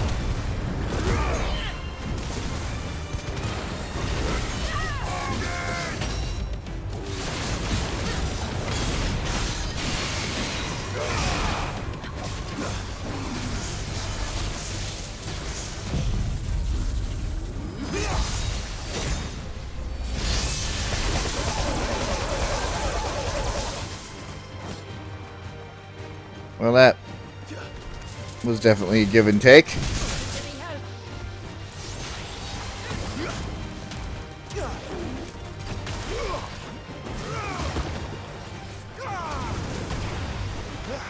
You just fucking dodge that? Fuck you.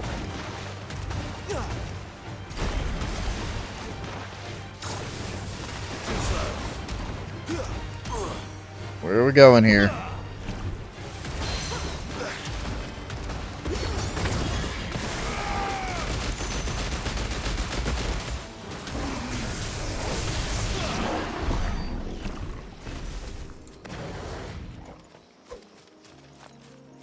Certainly,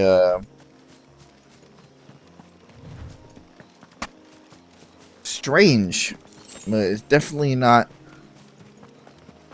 my normal level of efficiency in the moveset there, but it works.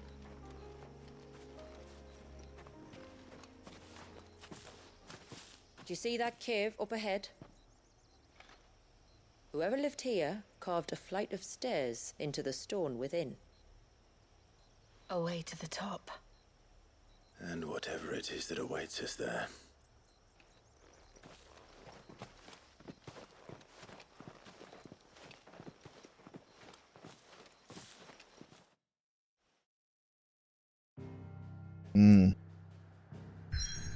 Okay.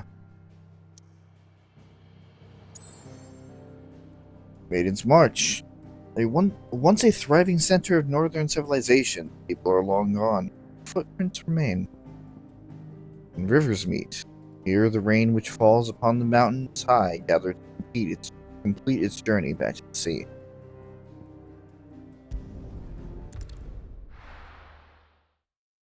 I'm gonna go back and buy some shit.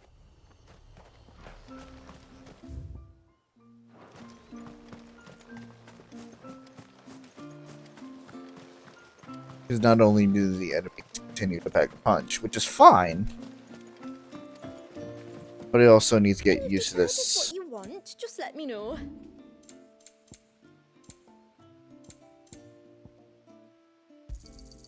Hey, we can use that.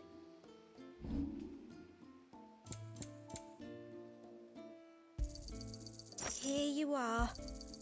Well, if you're sure you need it. I mean, yeah. Besides, it's giving you money. What's the problem?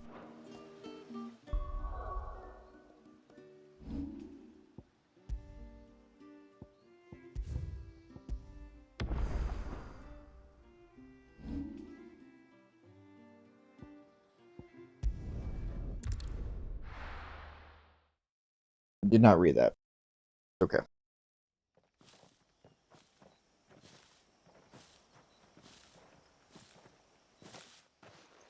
There. The temple the time forgot.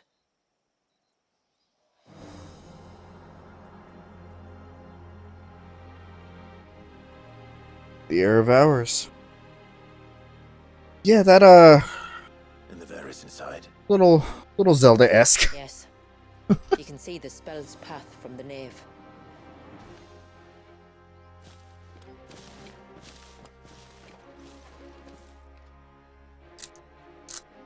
What is Jill. I don't know. It's probably nothing.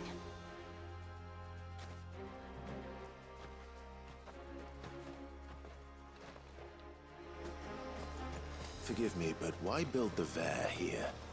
The spell was originally meant to be cast on Drake's Eye, and this was the only place with an unbroken line of sight. Oh good, more time berries. The Tomberries like to think these ruins are their own.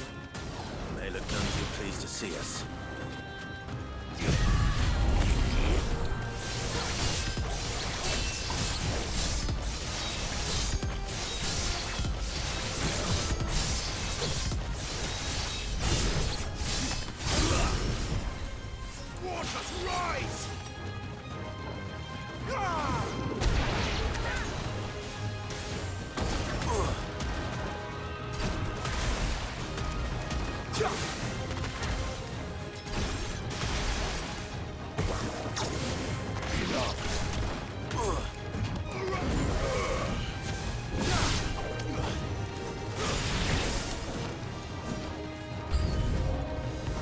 More enemies.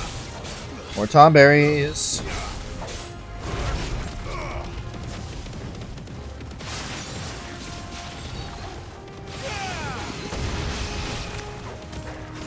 Seems that the fucking Numbers dwindle.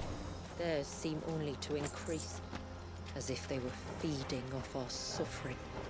that's what tomberries do.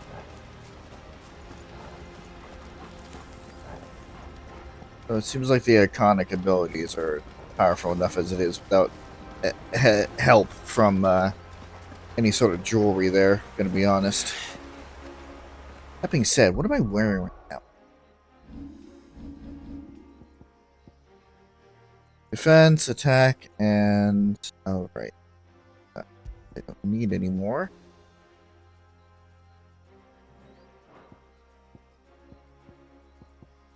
Maybe I should get one. Actually, do I have one for... probably. No. I need one for... Dancing Steel.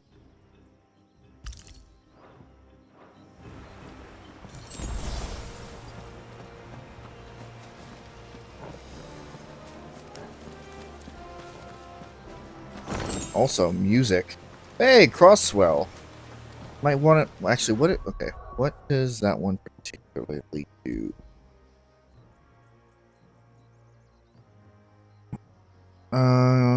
Just will damage. Which I mean, as I said, it seems powerful, more like powerful in